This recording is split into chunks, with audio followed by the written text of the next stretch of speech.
Celeste didn't stumble. She didn't hesitate. She looked her own sister dead in the eyes through that 3-inch gap in the bedroom door, and she smiled. Not a flicker of guilt, not a flinch of shame. A slow, deliberate smile that said, "I wanted you to see this." And in that single moment, Naomi Ellington's entire world didn't just fall apart. It was handed back to her in pieces by the one person who was supposed to love her unconditionally. Her husband was in that room. Her younger sister was in that room.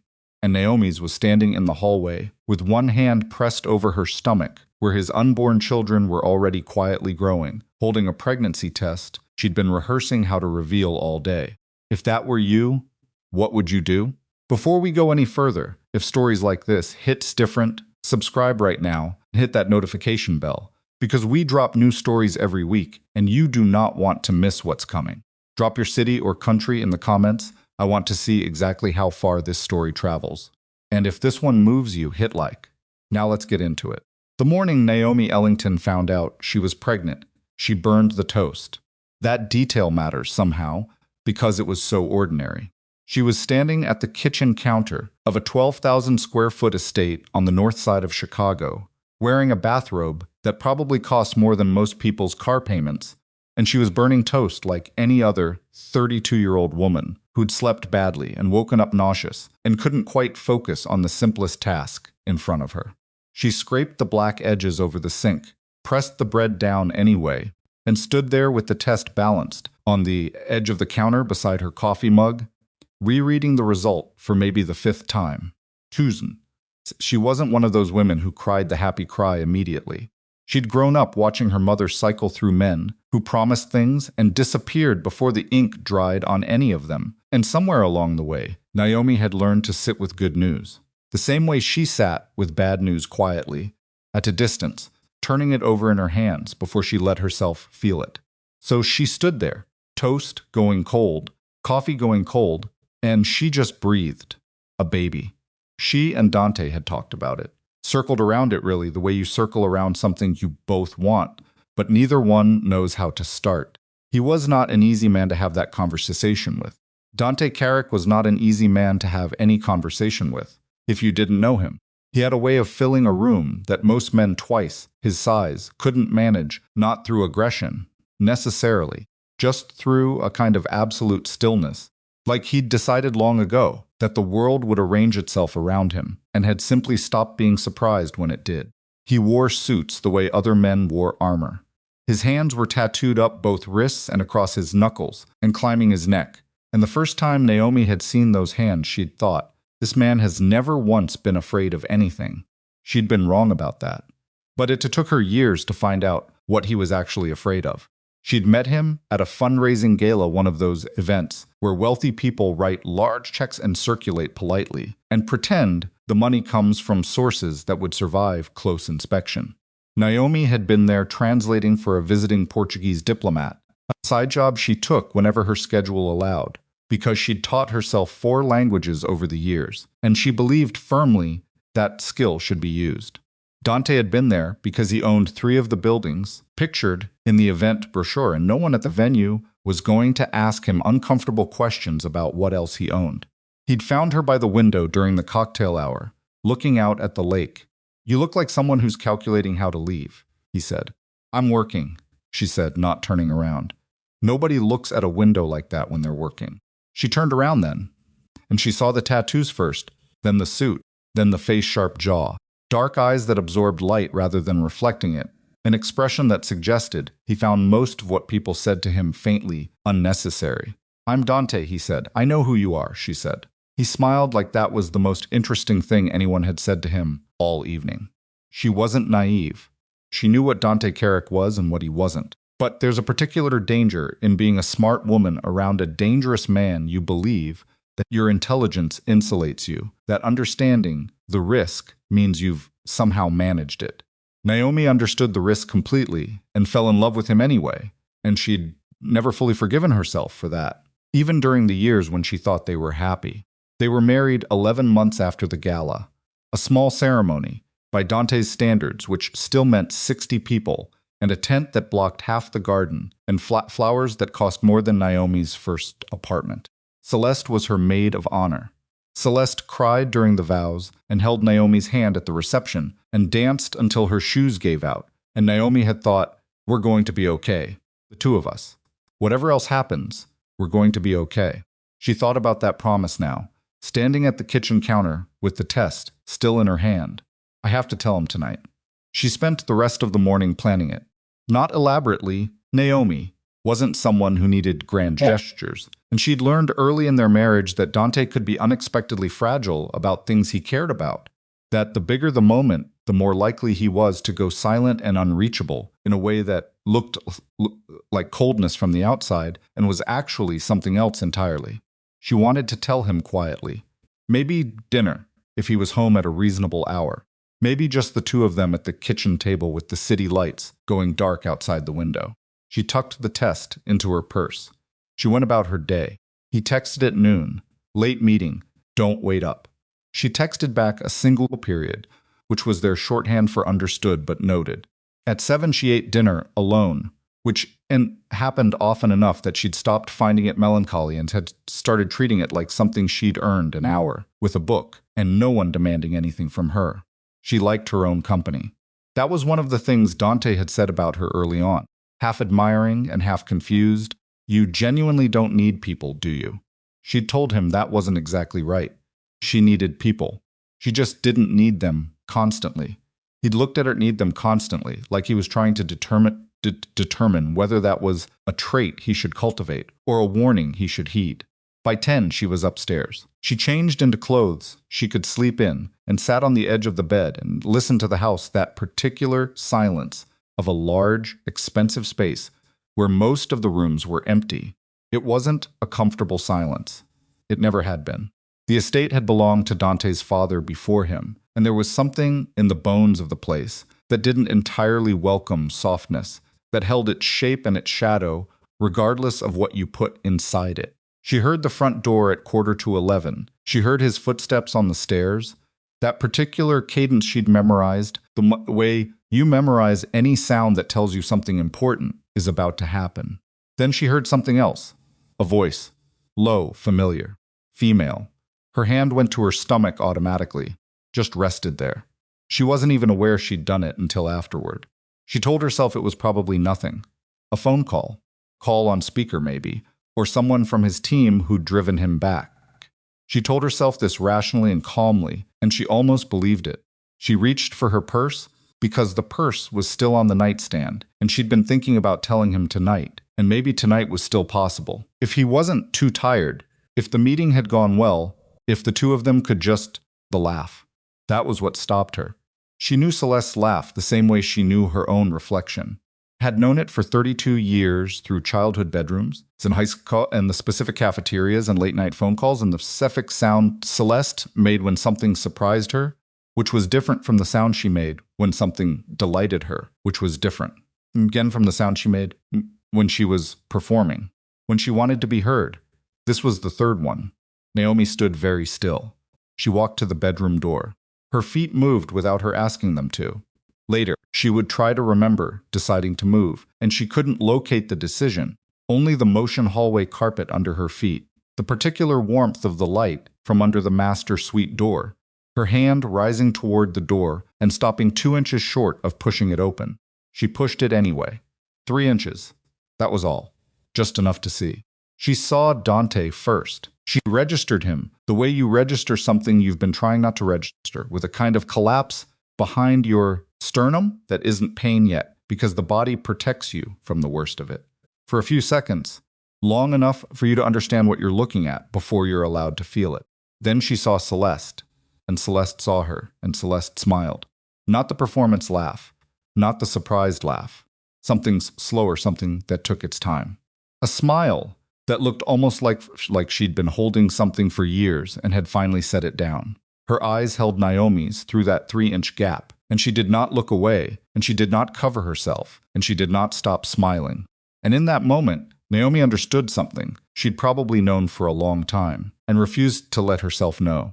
Celeste had wanted this. Not him, maybe. Not specifically. But this exact moment. Naomi standing in the hallway. Naomi seeing. Naomi understanding that the two people she trusted most in the world had arranged themselves into a tableau designed to destroy her. Naomi closed the door. She stood in the hallway for what might have been 10 seconds and might have been 10 minutes. Then she walked downstairs. She didn't run.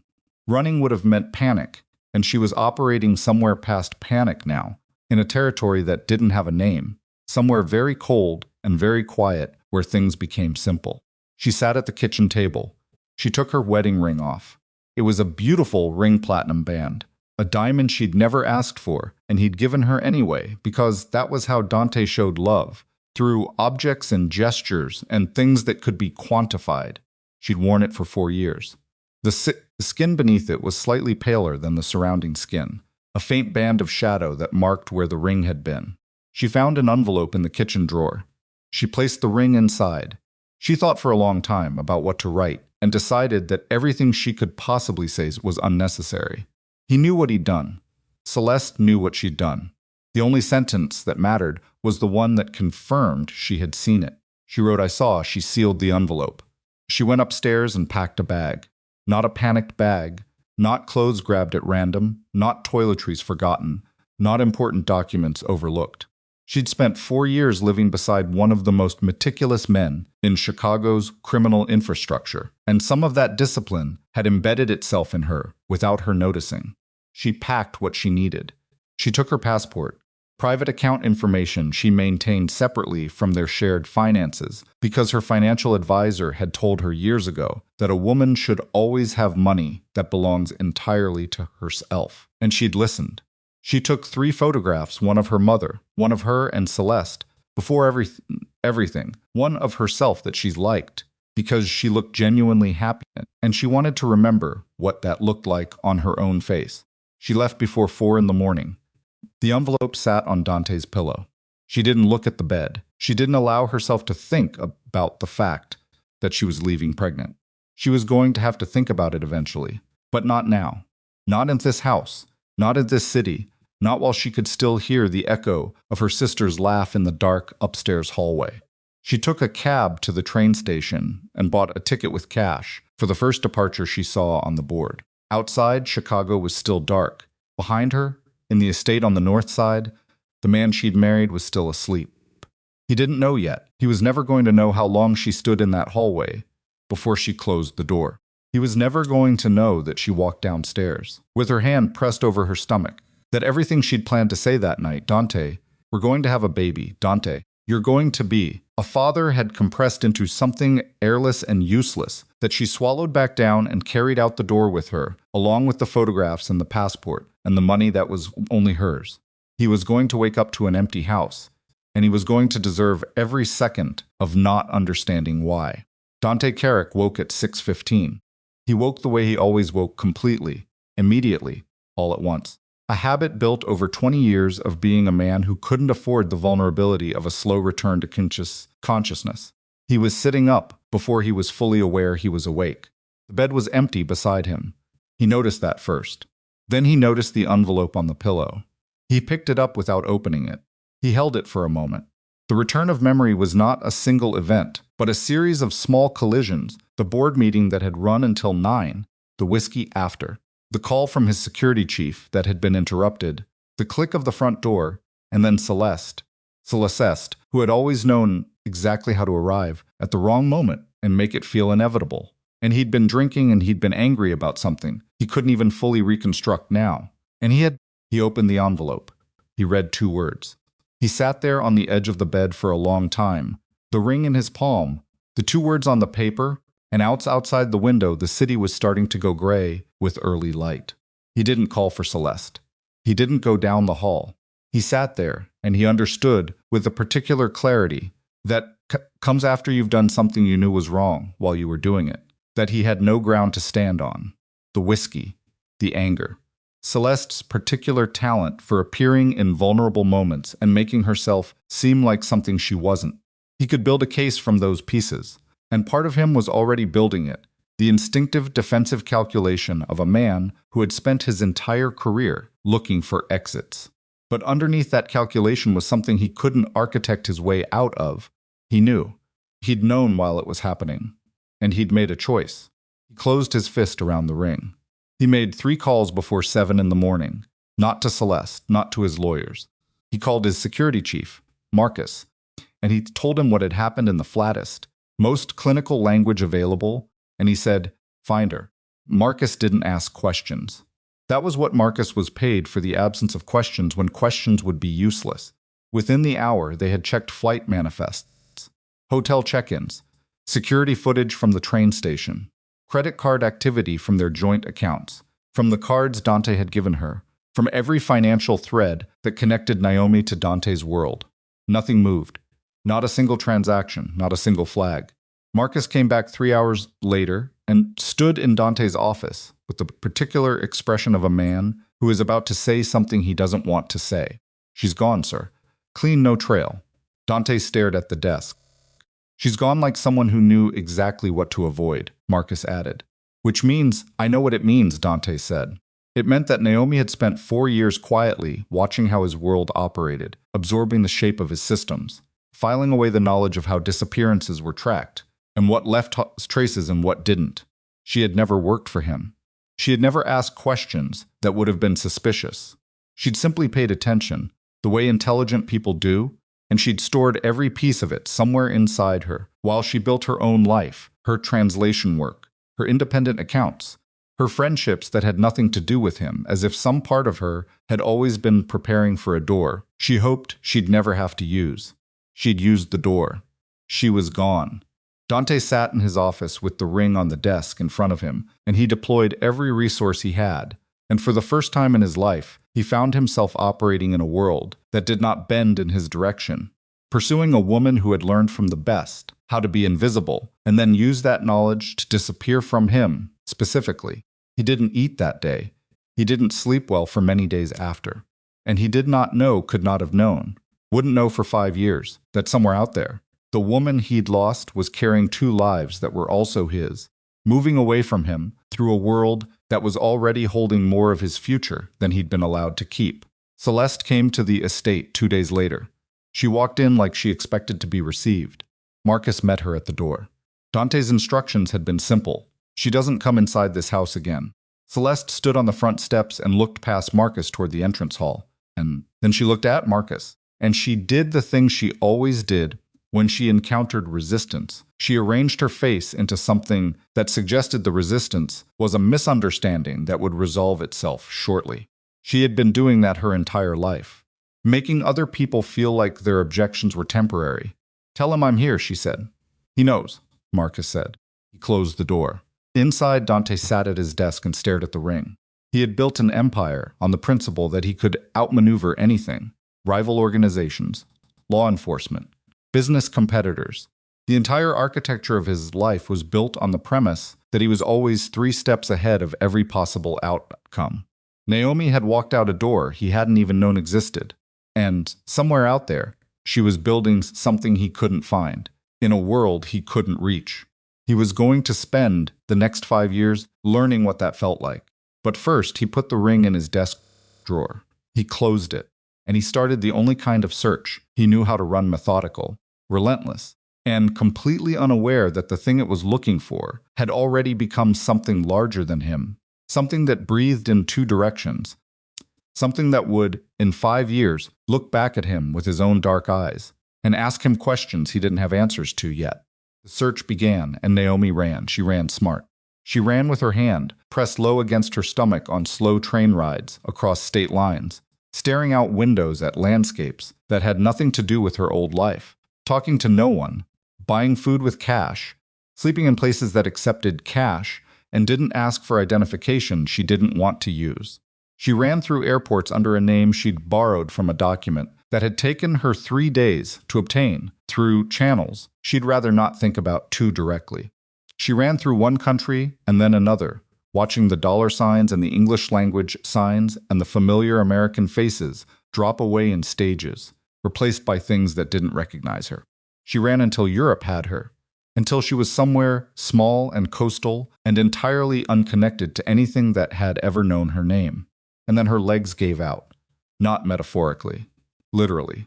In a pharmacy in a Portuguese coastal town on a Tuesday afternoon, Her legs simply stopped cooperating, and she went down against a display of multivitamins and sat on the floor of a pharmacy in a foreign country with nobody's name, 2 months pregnant, and absolutely no plan beyond get farther away. That was where Beatriz Moreira found her. Beatriz was 67 and had the hands of someone who had delivered babies and buried friends and grown things in difficult soil, and was not easily unsettled by strangers sitting on her pharmacy floor. She crouched down beside Naomi with the specific practicality of a woman who had been solving other people's physical crises for 4 decades. "How far along?" she asked in accented but clear English. Naomi stared at her. "I can see it," Beatrice said not unkindly. "How far?" 2 months, Naomi said. The first word she'd said to another human being in 3 days. Beatrice helped her up. She didn't ask questions. Naomi didn't volunteer answers, which was more valuable than anything else she could have offered. She took Naomi to a clinic the next morning, a small clean place that smelled like antiseptic and stale coffee, and she sat in the chair beside the examination table and held Naomi's hand without being asked. The ultrasound technician moved the wand, found the image, then said in Portuguese, something that Naomi's translation brain processed before her emotional brain caught up. 2 heartbeats. 2. The technician said again, more slowly, watching Naomi's face. 2. Naomi lay on that table and looked at the monitor, at 2 tiny flickering pulses, each one unaware of the other, each one unaware of the circumstances of their beginning, each one simply and stubbornly alive. And she didn't cry immediately. She did the thing she always did, which was to sit with it, to hold it at arm's length for a moment, to understand it before she felt it. Then she felt it. And it was not the grief she expected, though the grief was there. It was something underneath the grief, something that was not about Dante, or Celeste, or the bedroom door, or the ring, or any of it. Something that was only about the 2 small pulses on the monitor, and the fact that they were hers, entirely hers, in a way that nothing else in her life had ever been. She chose them. Right there, on that table, in a country that didn't know her name. She chose them, and she chose to stay. And she chose the life that came next, not the one she'd lost. She was done running. She was done looking back at Chicago. Whatever was behind her could stay behind her. She had 2 heartbeats in front of her, and that was enough. That had to be enough.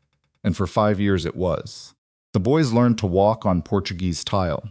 That was the first thing Naomi noticed, not as a metaphor, not as something she filed away to feel sentimental about later, but as a practical fact that arrived with the specific weight of irreversibility.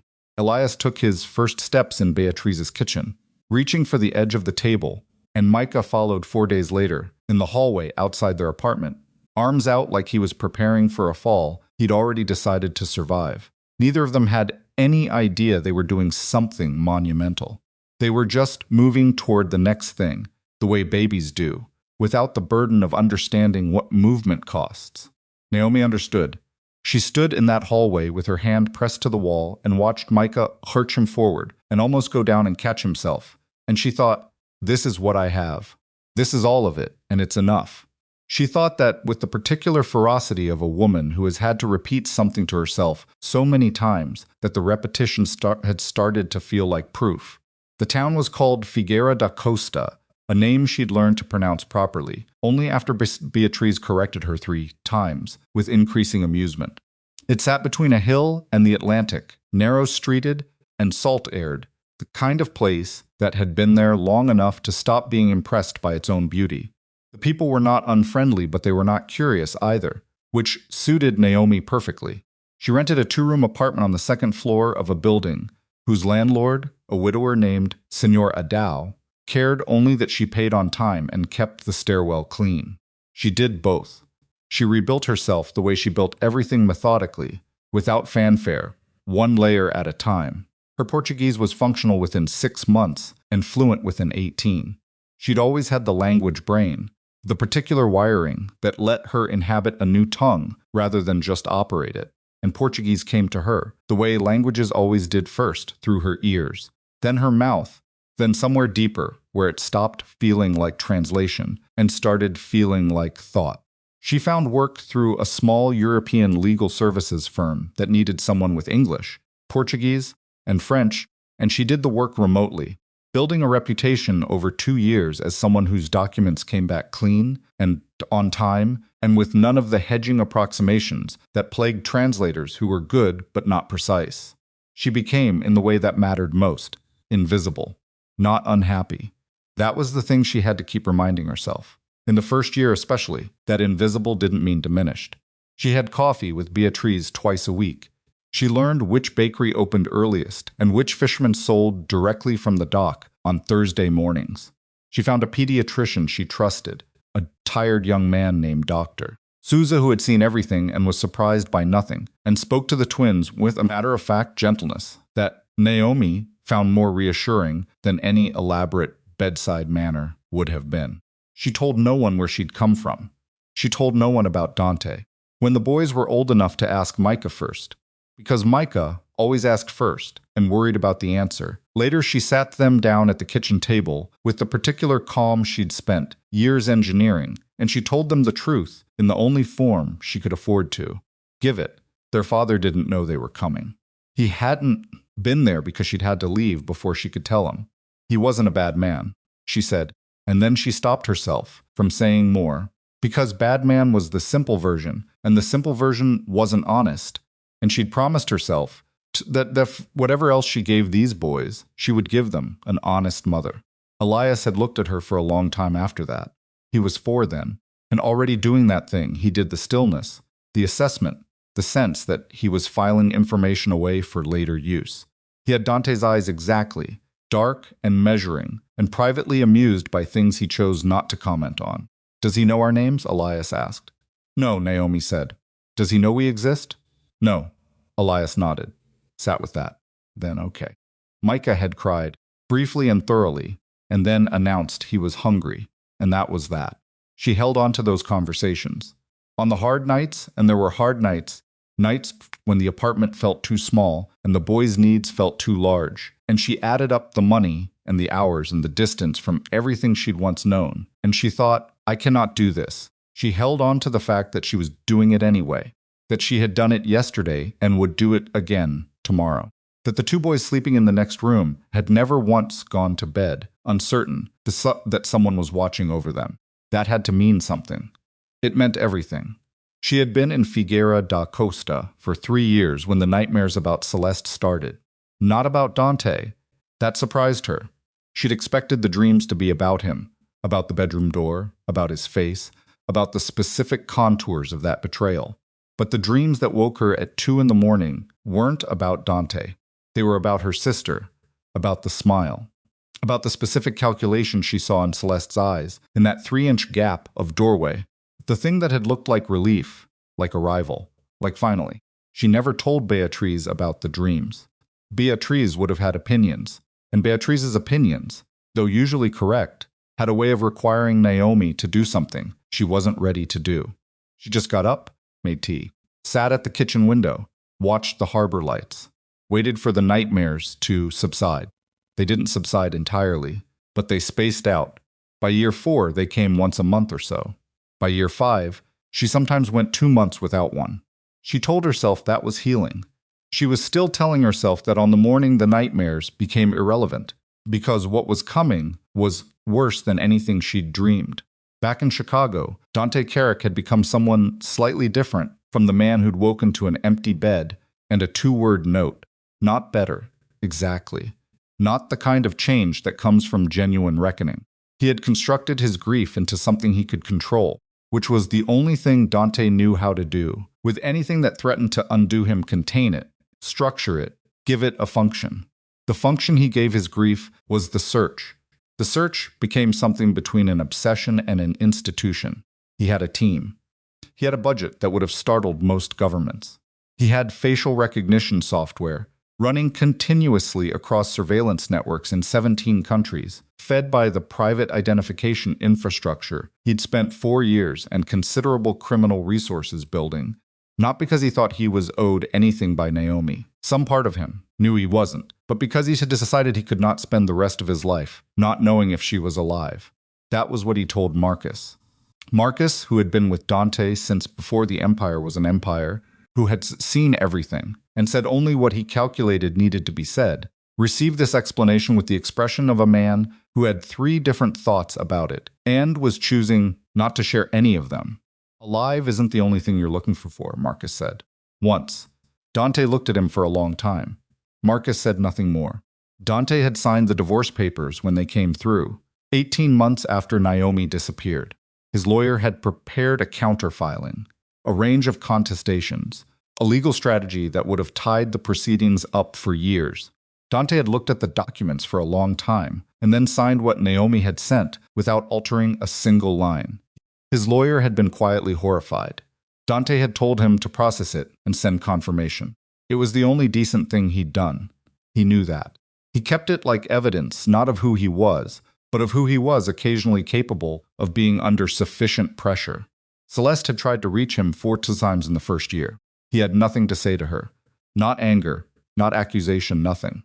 The absence of anything to say to her was more comprehensive than rage would have been, and she seemed to understand that, eventually, because the messages stopped. She went back to her life. She had always been a performance of Naomi's life, conducted from slightly below and to the left, and Dante didn't follow it. He heard things occasionally through people they'd both known, fragments of a life that had managed to continue without consequence, and he felt nothing about them, except a distant and very specific contempt that he kept private, because contempt, like grief, was better managed in silence. He did not rebuild what he and Naomi had. He didn't try. He worked. He ran his organizations with the same terrifying precision that had always defined him, but something had gone slightly hollow at the center of it. The way a tree can look intact from the outside and be rotted through if you press your hand against the bark. The men around him noticed but didn't say anything, because you didn't say things like that to Dante Carrick. You worked. You kept your head down. You thanked whatever luck you had that his precision hadn't turned toward you.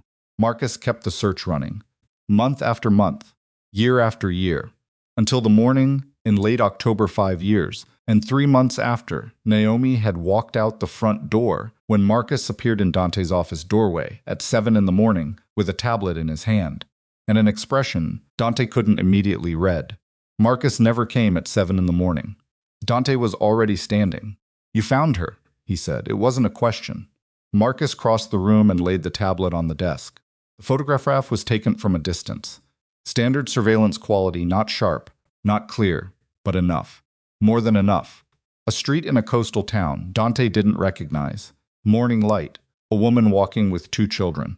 The children were holding her hands on either side of her. She was looking down at the smaller one, the one on her left, with an expression Dante had never seen on her face in 4 years of marriage. Complete and total peace. The children were approximately 5 years old. Dante sat down. He looked at the photograph for a long time. Long enough that Marcus, who had learned over 20 years how to read the atmosphere in this office, with the accuracy of a barometer, took 2 steps back without being told. The math was not complicated. The math was the simplest thing Dante Carrick had ever done in his life, and it arrived like a physical impact, not a slow understanding, not something that crept up on him, but a single sudden compression in his chest that had nothing to do with calculation, and everything to do with the moment you finally understand the full cost of something you thought you'd already paid for. She was pregnant. She left pregnant. "Those are my sons." He said none of this aloud. He just sat there with the tablet in his hands and looked at 2 5-year-old boys who had his jaw and his coloring and were apparently in the habit of walking to school in a Portuguese coast town while holding their mother's hands, and he thought about 5 years of birthdays he'd missed.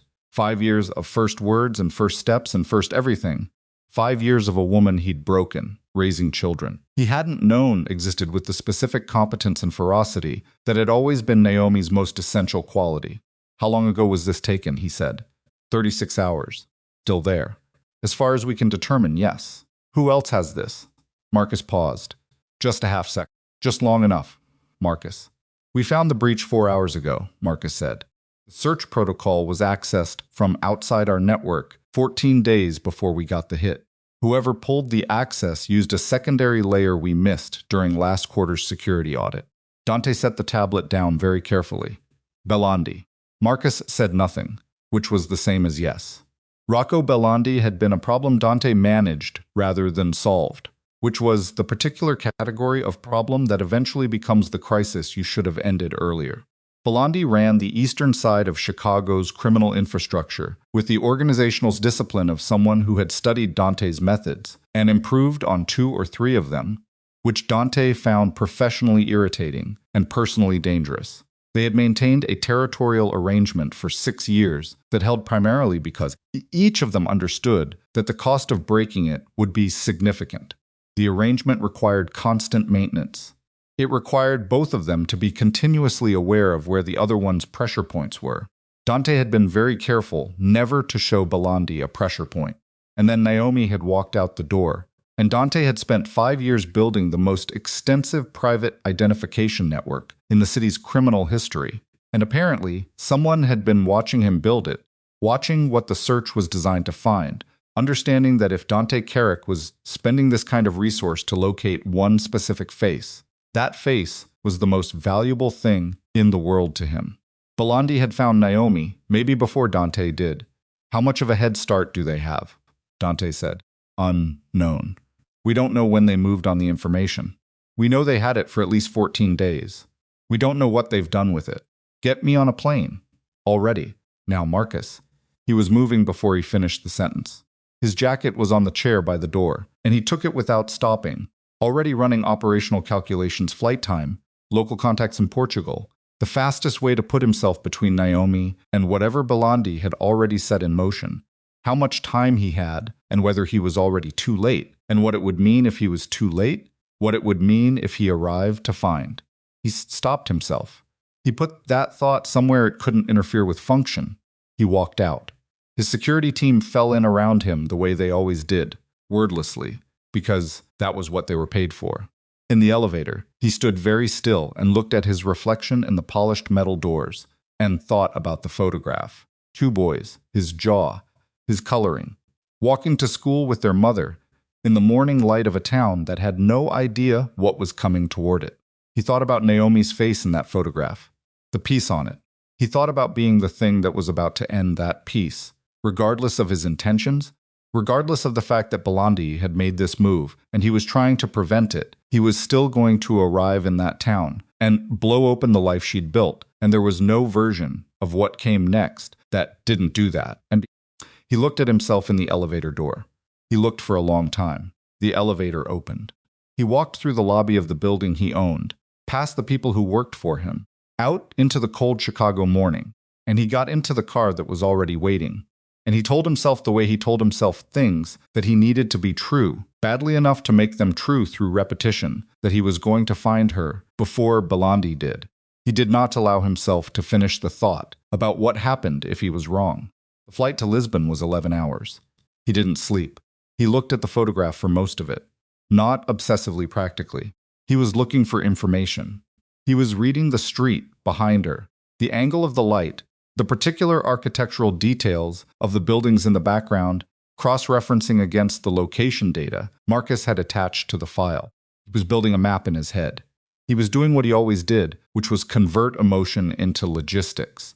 Because logistics could be managed, and emotion was just weather. Except that twice, for a few seconds each time, he stopped looking for street corner information and just looked at his sons. At the smaller one, Micah, he didn't know the name yet, but he was already thinking of him as the smaller one, who was looking up at Naomi with an expression of transparent, uncomplicated delight, the expression of a child who has never had reason to suspect that the person holding his hand might not always be there. And at the other one, Elias, though he didn't know that yet either, who was not looking at Naomi but ahead, down the street, already scanning, already measuring the distance to the next corner with the instinctive caution of a child who has absorbed, through proximity to someone who understood risk, that the world requires attention. He closed the folder. He opened it again. He closed it for good and stared at the back of the seat in front of him and thought about everything he had no right to feel and felt it anyway. It's because some things arrive regardless of your rights, regardless of what you deserve, regardless of what you have or haven't earned. 5 years. He had missed 5 years. The car met him at Lisbon airport. His local contact, a man named Ferreira, who handled Dante's occasional European business with the discretion of someone who understood that discretion was more valuable than loyalty in most situations. Briefed him in the back seat on the drive south. The Bolandi operatives entered the country. 8 days ago, Ferreira said, we tracked 2 vehicles registered to shell companies with documented connections to Bolandi's financial network. They've been in the area, moving slowly, like they're watching before they move. Watching her, Dante said. We believed so. How close are they to moving? We don't know. But in our estimation, Ferreira stopped, seemed to calibrate. The pattern of movement suggests they may be preparing to act within 48 hours. Possibly less. 48 hours. He might have less than that. Does she know? Dante asked. Does she have any idea? No indication. He thought about Naomi, about the piece on her face in the photograph, about the life she'd built, the one he'd destroyed, the first one, and she'd rebuilt anyway, from nothing. In a country where she didn't initially speak the language, with 2 infants, and no safety net beyond the specific quality of her own mind, and the particular stubbornness that he had always, even at his worst, admired in her. She was about to find out that none of it had been safe, that his world had found her anyway, that the thing she'd run from had tracked her down through 5 years of careful distance, and it had done it because of him, not because of anything she'd done wrong, not because she hadn't been careful enough, but because he had spent 5 years building a machine designed to find her, and someone had simply built it and waited. This was his fault again. Different form, same route. He sat with that the rest of the drive, not moving, not speaking. Coastal landscape arriving outside the window in the dark he'd landed. At night, the salt smell of the Atlantic coming through the car's ventilation system, even with the windows up. Something in the air that was unmistakably different from Chicago, softer, older, a place that had been existing long before any of them arrived, and would continue existing long after. He thought about what she would say when she saw him. He thought about what he deserved to hear. He thought about his sons. Car stopped 2 blocks from the address. Marcus had pulled from the surveillance data. Dante got out. The street was quiet. Stone paved, narrow, the buildings close on either side. A bakery with the lights already on, despite the early hour. The smell of bread reaching him from 30 feet away. Cat on a windowsill. A bicycle leaning against a wall. He stood on that street and looked at the building at the end of its 2nd floor. Lights off, the particular darkness of a place where people were still sleeping, and he did not move. He had crossed an ocean. He had spent 5 years. He had the resources of a criminal empire and 17 countries of surveillance infrastructure, and a man in a car 20 meters behind him, with 2 other men ready to move on his word. And he stood on that stone street in the dark, and he could not make himself walk the final 2 blocks. He stood there for a long time. The bakery light shifted as someone moved inside it. Cat on the windowsill watched him with the particular incuriosity of a creature that has seen everything and been impressed by none of it. He was still standing there when the vehicle turned onto the far end of the street. He recognized the make, recognized the pace too slow, the specific slowness of a vehicle whose occupants were looking for something rather than going somewhere. Bolandi's people, right now, tonight. He moved. He was on the phone to Ferreira before he'd taken 3 steps. Voice dropped to the register he used, when there was no time for anything except exact instructions. And he said, block the vehicle at the north end. Don't touch the occupants. Just block it. Buy me 4 minutes. He cut the call before Ferreira could respond, because Ferreira would respond correctly or he wouldn't, and Dante didn't have the seconds to manage it further. He reached the building entrance. The front door was unlocked, the kind of building where it usually was, in a town where people still trusted their neighbors enough not to install the layers of security that fear required. He took the stairs 2 at a time, found the 2nd floor, found the door at the end of the hall with the slightly worn welcome mat that someone had beamed the specific with the domesticity of a person who had decided to make something feel like home. He raised his hand to knock and stopped. Stood with his knuckles an inch from the door. Behind him, from the street below, he heard the sound of a vehicle stopping. Voices, a brief exchange. Ferreira's people doing their job.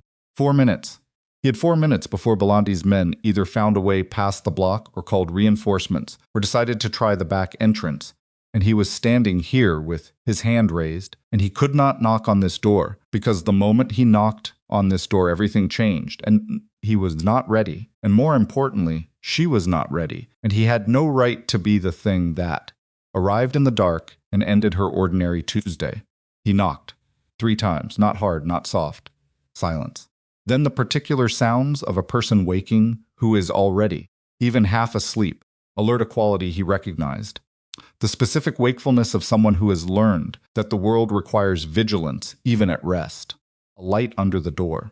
Then her voice, low and controlled, from the other side. Who is it? Question. A demand. He put his mouth close to the door. Naomi, he said, it's me. Don't open the door until I tell you what's outside. There are people on this street, and you need to hear me before you make a decision. A silence that lasted exactly as long as it needed to last. Then, Dante, one word. His name in her voice, for the first time in 5 years, and it sounded like something between the two most opposite things he could think of, like something breaking open, and something finally, after a very long time, going still. The door opened. She looked exactly like the photograph, and nothing like it at the same time. The photograph had captured distance, the shape of her, the posture, the general fact of her continued existence. What stood in the doorway now was Naomi Ellington in the version that photographs couldn't hold, the precise way she occupied space, the set of her jaw, the dark eyes that had always been able to look at him and see the thing underneath whatever face he was presenting to the world. She was wearing a gray t-shirt and sleep pants, and her hair was loose, and she had clearly not slept more than a few hours, and she was the most real thing he had looked at in 5 years. She looked at him the way you look at something that shouldn't be possible. Then her expression closed. Not cold exactly, sealed.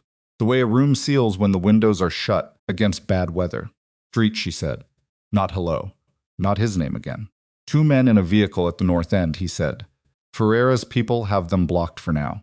Probably 3 minutes left on that, before they find a way around. You need to get the boys up. Something moved behind her eyes. The boys, she repeated. I saw the photograph, Naomi. I know. We don't get to walk in here and tell me what we have time for. Her voice was exactly as level as he remembered it being, when she was most dangerous, not raised, not shaking, controlled with the kind of effort that made the control itself a kind of violence. Who are they?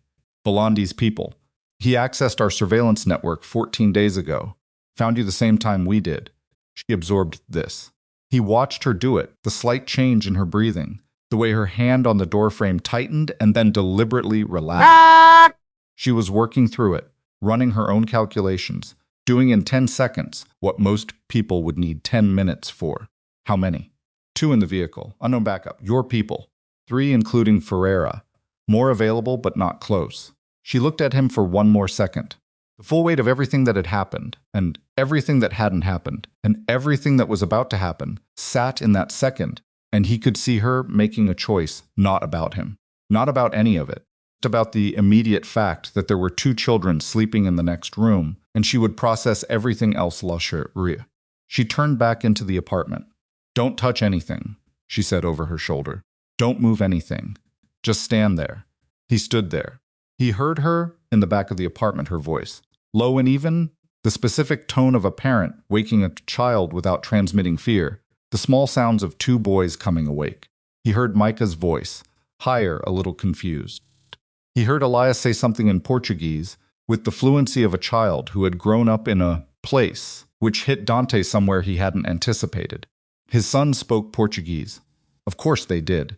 He'd known that abstractly, on the flight, in the mathematics of 5 years in this country. But hearing it, even through a wall, even half asleep, was something from knowing it. He stood in the doorway and did not touch anything. Naomi came back with both boys. First, already awake in the way Dante had been awake, in the photograph measuring the room, measuring Dante, filing it away. Micah behind him, hair everywhere, holding a small stuffed animal of indeterminate species, looking at Dante with the open curiosity of a child, who had not yet learned that strangers in the middle of the night were usually a problem. Dante looked at his sons. His sons looked at him. Nobody said anything for a moment. Then Micah looked at Naomi. My, who is that? Someone I know, Naomi said. We're going to Beatrice's house. Right now to tonight. Can you put your shoes on? Micah looked back at Dante. Is he coming? Yes, Dante said before Naomi could answer. She looked at him sharply. Because the people outside know this address, he said, keeping his voice neutral. If they come back with more than 2, they'll breach the building. You can't stay here tonight. She held his eyes for a moment. Then she turned to the boys. Shoes. Go. They went, Micah at a run, Elias walking with his eyes still on Dante. Before he disappeared into the back room, Elias stopped and turned and looked at Dante with those dark measuring eyes, looked at him the way Dante had looked at hundreds of men across hundreds of negotiating tables and said nothing. Just looked. Then he went to get his shoes. Dante exhaled. They moved through the back of the building, through the landlord's courtyard, and out through a gate that Naomi knew about and Dante's team hadn't mapped. That detail told him everything about how she'd been living. She'd learned this building the way he'd have learned it. The exits, the alternatives, the way out. That wasn't the obvious way out. 5 years hadn't softened her instincts. If anything, they'd sharpened into something more practical, less theoretical. Beatriz lived 12 minutes away, uphill, through streets that were just starting to gray with earliest morning. She opened her door before Naomi knocked some quality of her particular attention to the world that registered disturbance before it presented itself, and her eyes went from Naomi to the boys, to Dante, and she said, in Portuguese, something Dante's rudimentary Spanish allowed him to roughly translate as, so this is him. Yes, Naomi said. Beatriz looked at Dante with the frank assessment of a woman who had spent 40 years delivering other people's most urgent situations and had developed no patience for anything that wasn't immediately relevant. Are you armed? She asked in English. Yes. Is my house safer with you in it or outside it? Outside, he said honestly. She nodded. Then wait outside. I'll bring coffee. He waited outside. Ferreira arrived 20 minutes later and briefed him in the street while Beatriz's coffee went cold in Dante's hand. The Belandi vehicle had been cleared from the north end of Naomi Street. One operative had made a call from the scene that Ferreira's people had intercepted, but not yet decoded. The second operative had been detained briefly, identified, and released. Detaining him longer would have caused complications that created more exposure than it resolved. They know the address didn't work, Ferreira said. They'll move to a secondary approach. Do we know what the secondary approach is? Not yet. Ferreira paused. There's something else. The intercept from the call, we've started running it through analysis. The operative who called, he wasn't calling Belandi's local team leader. The number traces to a company in Milan that has documented connections to Belandi's financial network. Another pause. The same network that has connections to your Chicago operation. Dante went still. Say that again. The shell company in Milan. It appears in both Belandi's financial documentation and in records associated with your Chicago holding structure. The overlap was flagged by our analyst 20 minutes ago. Ferreira's voice was carefully uninflected. We're still determining the nature of the connection. Dante set the coffee cup down on the low wall behind him, very carefully. Someone inside my organization, he said. Ferreira said nothing. Someone gave Belandi access to the search network from inside my own infrastructure. That's what the preliminary analysis suggests, yes. Dante stood very still in the street outside Beatriz's house and worked through this with the specific focus of a man who has just discovered that the ground he's been standing on has a crack running directly through the center of it. Not panic, not rage. Just the cold, mechanical process of reassessment, identifying what he thought he knew, identifying what he now knew to be wrong, identifying the gap between those two things and what it meant for everything he'd built his response on. Someone inside had given Belandi the access, which meant Belandi hadn't found Naomi by watching from a distance.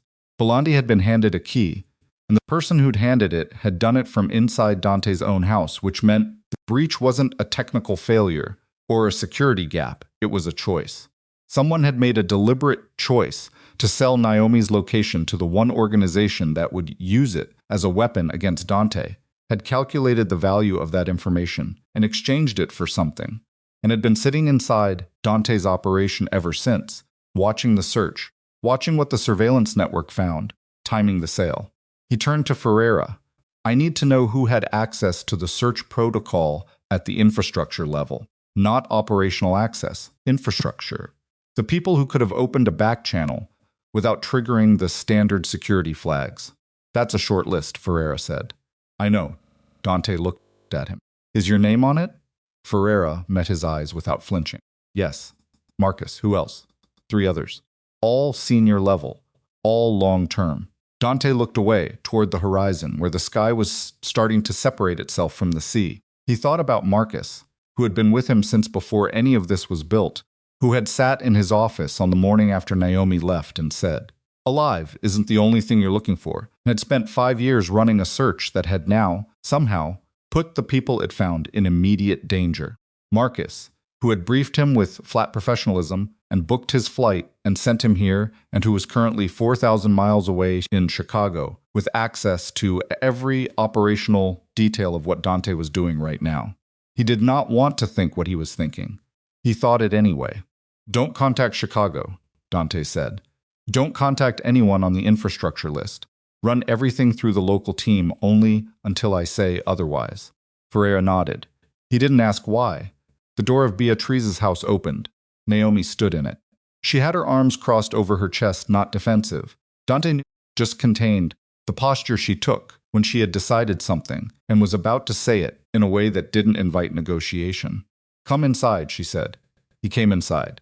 Beatrice's house was the kind of the place that had accumulated life, rather than being decorated bookshelves that held actual books, a kitchen that smelled of actual cooking, photographs on the walls that were personal rather than aesthetic. The boys were at the kitchen table with mugs of something warm. Elias was watching the door. Micah was examining the stuffed animal he'd apparently carried the entire way here, with the absorbed attention of someone conducting a diagnostic. Naomi sat across from Dante at the table. Beatrice stayed in the kitchen, visible, making no pretense of not listening. "Talk," Naomi said. So he talked. He told her about the search. All of it not the sanitized version, not the version that made him look like a man, motivated entirely by regret and concern, but the actual version. He told her about the infrastructure he'd built, the surveillance network, the 17 countries, the facial recognition software. He told her it had taken 5 years and resources he hadn't protected well enough. He told her about the breach, about Belandi, about the operative on her street an hour ago. He did not tell her about the suspected inside man. Not yet. Not until he was certain. She listened without interrupting. That was a thing about Naomi that had always unsettled people who didn't know her. She was capable of absolute stillness when she was processing. Men who weren't used to it read it as passivity. They were always wrong about that. When he finished, she sat for a moment. Then she said, "You built a machine to find me." "Yes." "And someone used your machine to find me and hand my location to people who wanted to use it against you." "Yes." "So the reason my children are sitting in someone else's kitchen at 4 in the morning is because you couldn't let go." He didn't answer that. It wasn't a question. "How long have we been in danger?" she said. "Actively, at least 14 days.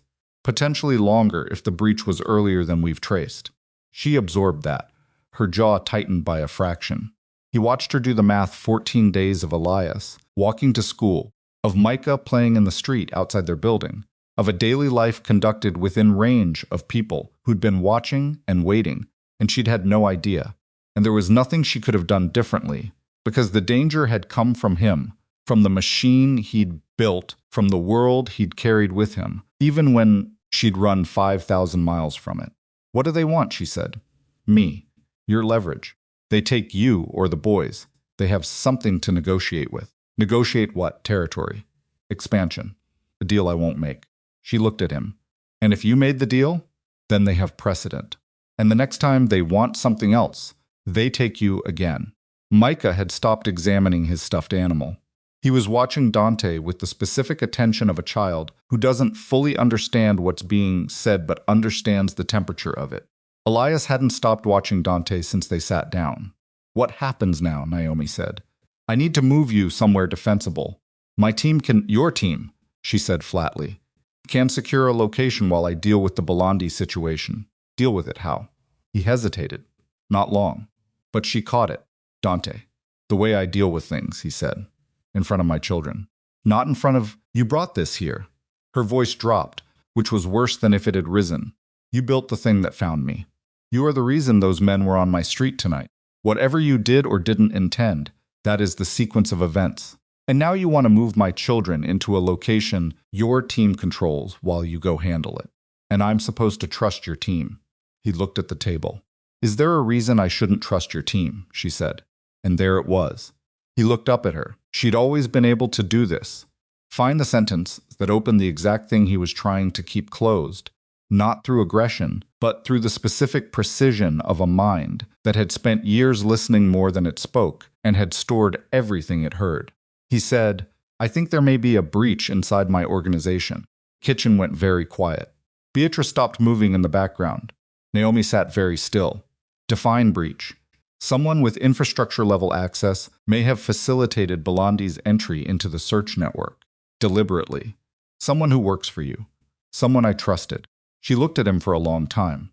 Long enough that Micah, who could not stand sustained silences, said, My, are you okay? Yes, love, she said, without looking away from Dante. I'm okay. To Dante she said, Who? I don't know yet. But you have a name in your head. He said nothing. Dante. Her voice was not loud. It was the opposite of loud. We are past the point where you get to manage what I know. You want me to make decisions about my children's safety based on information you're filtering because you're not sure yet, or because it's complicated, or because you're protecting someone. We are past that. Who? He said, Marcus. The name landed in the room like something physical. Naomi closed her eyes for 2 seconds. Open them. Marcus, who has run your entire operation for 20 years, she said. Yes. Marcus, who I've had dinner with. Marcus, who was at our wedding. Yes. And you think Marcus sold my location to the people who want to use my children as leverage against you? I don't know. The financial connection is circumstantial. There may be another explanation, but the access pathway runs through his level. And stop. She held up one hand. I need you to stop talking for a minute. He stopped. She stood up, walked to the window, stood with her back to him, and her hands on the window frame, and looked at the lightning sky outside. He watched her. The boys watched her. Beatrice set down whatever she was holding and stood completely still. Naomi stood at that window for 90 seconds. He counted, not because he was impatient, but because he needed to do something with his hands, and counting was the only thing available. Then she turned around. Elias, she said, Micah, go with Beatrice into the back room. Stay there until I come get you. Micah went immediately, reaching for Beatrice's hand. Elias stood up more slowly, still watching Dante with those measuring eyes. He crossed the room and stopped at the kitchen doorway. Are we safe? He asked his mother. Yes, she said. Elias looked at Dante instead. Dante looked back at him, at his son, at the 5-year-old version of himself, who had apparently spent the last 5 years learning, without being taught, how to assess a situation and locate the reliable information within it. Are we safe? Elias said again, directly to Dante this time. Dante said, I'm going to make sure of it. Elias looked at him for one more moment. Then he went through the kitchen doorway. Naomi waited until she heard the back room door close. Then she said very quietly, and with enormous precision, I left a marriage. I did not leave a war zone. I built something here. My children have pediatricians and teachers and neighbors who know their names and a woman who loves them like a grandmother. I built that. Without you, without your money and your network and your infrastructure. I built it from nothing in a country I didn't know. While I was pregnant, while I was terrified, while you were in Chicago building a machine to find me that apparently also told your enemies where to find my children. She stopped, breathed, continued. And now you're sitting in Beatrice's kitchen, telling me that the man you trusted most in the world for 20 years may have sold us to people who would use my 5-year-old boys as negotiating chips. Naomi, I'm not finished. She sat back down across from him. Closer than she'd sat since he arrived. I don't want an apology. I want to know what you're actually going to do. Not what you're capable of. Not what your organization can theoretically mobilize. What you are going to do tonight. In the next 12 hours, because those men are going to come back. I know, and if Marcus is what you think he might be, your team here is compromised. I know. So what do you have? He looked at her. Ferreira, he said. 4 men I trust at the local level who don't have connection to the infrastructure breach. My own capability, he paused, and you. She looked at him. You know this town, he said. You've been here 5 years. You know the streets, the people, the building layouts. You know things my surveillance doesn't because you've lived in them. He held her eyes. I'm not asking you to trust me. I understand you can't do that right now, and I understand why. I'm asking you to work with what we actually have. Because what we actually have, right now, tonight, is each other. And 4 men and a town you know better than I do. A silence. If I do this, she said slowly, if I help you navigate this, it means nothing beyond tonight. It means I made a practical decision to keep my children alive. It is not forgiveness. It is not reconciliation. It is not a beginning of any, except the end of this specific, immediate crisis. Are we clear? We're clear. And when this is over, I make every decision about what comes next. Not you, me. Yes, she looked at him for a long moment. He could see her hating the situation, not him. Exactly. Just the specific unfairness of being forced to work alongside the person who'd created the problem she was solving. Belandi's men will come back before morning, she said. If they know the apartment address, they probably know about Beatriz. We have maybe 2 hours before they identify this location. Agreed. There's a location on the east side of town, an old cannery. The building hasn't been used in 8 years. It's structurally sound and it has 2 approach roads that can be monitored from a single elevated position. She said it with the certainty of someone who had not identified the location in the last 10 minutes. I found it in year 2, in case I ever needed it. He stared at her. You scouted emergency positions, he said. She looked back at him with the expression of a woman who found the surprise mildly insulting. I lived 4 years next to you, she said. I paid attention. He almost said something. Stopped himself. The boys go in the cannery with Beatriz and one of your men, she said. You, Ferreira, and the others manage the approach roads. When Belandi's people come, she stopped. How do you want to handle them? Contain and pressure. We need information about the inside breach more than we need a confrontation. If we can separate the team leader from the group and extract what he knows about the communication chain back to Chicago, I can identify whether Marcus is the source or whether I'm wrong about him. Extract, she said. Question, how convincingly? She absorbed that, didn't look away from it. In front of me. No, then not at all, she said flatly. I'm not creating the conditions for something I can't see. If I'm part of this, I'm part of this. He looked at her. Naomi. That's my condition. He'd spent 20 years telling men half again his size, what they would and wouldn't do. He had never once in his life met a condition he didn't want to meet and met it anyway. Not for anyone. Agreed, he said.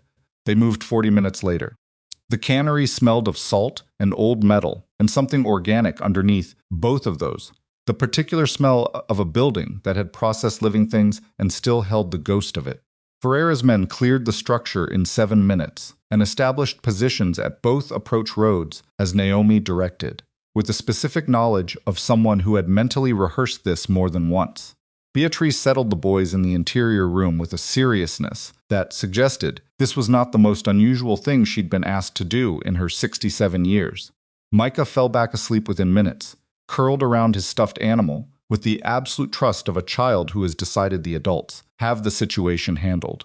Islias lay on the cot. Beatriz had produced from somewhere and stared at the ceiling with his hands folded on his chest in the posture of a small person conducting a private analysis.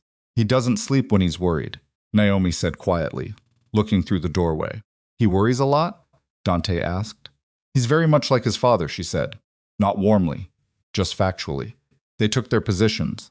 Dante at the east approach, Naomi beside him against the old brick wall, close enough that he could hear her breathing. She had a phone in her hand with Ferreira's number ready. She'd refused the weapon Dante had offered, with a look that suggested she found the offer presumptuous. Does he know about me? Dante said quietly, Elias. He knows I left before I could tell you we were coming. He knows it was because of something that happened between us. He doesn't know the specifics. And Micah? Micah knows that his father didn't know he existed, and that's about all. Micah requires to have processed the situation and moved on. What's he like? Dante said. He heard how it sounded as he said it, desperate, unpracticed, the question of a man asking about his own child from the outside. He'd said it anyway. Naomi was quiet for a moment. Micah is... She stopped. Started again. He picks things up off the ground. Pebbles, bottle caps, pieces of colored glass. He has a collection on the windowsill at the apartment. Every piece has a story he made up for it. He cries at things other people don't notice and then forgets he was crying about it immediately. He's never met anyone he didn't want to know better. She paused. He is almost nothing like either of us. Dante looked at the approach road. And Elias, he said. Elias, she said, doesn't trust easily, and he's right not to. He thinks about consequences before he acts. He's already figuring out what kind of person you are. She glanced sideways at him. You should know that whatever you do, in the next 12 hours, he's going to remember it permanently. Dante absorbed that. Naomi, he said, don't. I need to say. Dante. Her voice was quiet and final. There will be time for whatever you need to say, or there won't be, depending on how tonight goes. Right now, I need you focused on that road. She looked back toward the approach. Because Ferreira just signaled. They're here. He looked. 2 vehicles this time. Moving without lights, which meant they'd escalated from reconnaissance to operation, which meant someone had made a decision about timeline and moved it forward, more than the 2 from before. Dante counted shadows as the vehicles slowed. 4 men out of the first vehicle. 3 from the second. 7. Against 4 and himself and Naomi. He felt her shift beside him, the minute adjustment of someone recalculating. We're going to need a different approach, she said. I know. Your plan for containing and questioning doesn't hold at 7 to 5. So what's the actual plan? He looked at the 7 men moving toward the cannery's eastern entrance. Organized, professional, the specific movement of people who had done this before and weren't particularly concerned about the opposition. He looked at the building behind him where his sons were sleeping. He made a decision. I'm going to give them something to negotiate with, he said. She turned to look at him sharply. Me, he said. I walk out to them. I give them the conversation they came here to have. Buys you time to move the boys out the west exit with Ferreira and get clear. He held her eyes. When you're clear, you call the Portuguese authorities. Use Ferreira's secondary number. He'll have briefed them. You'll be alone with 7 Belandi men. Yes, they're not here to negotiate with you. They're here to take leverage. I know that. Then why? Because the alternative is 7 armed men trying to breach a building where my children are, he said, and that's not happening. She stared at him.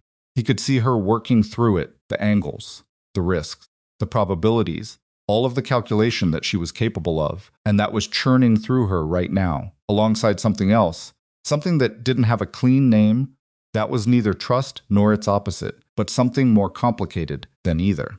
They take you, she said. Ferreira knows what to do. Dante, Naomi.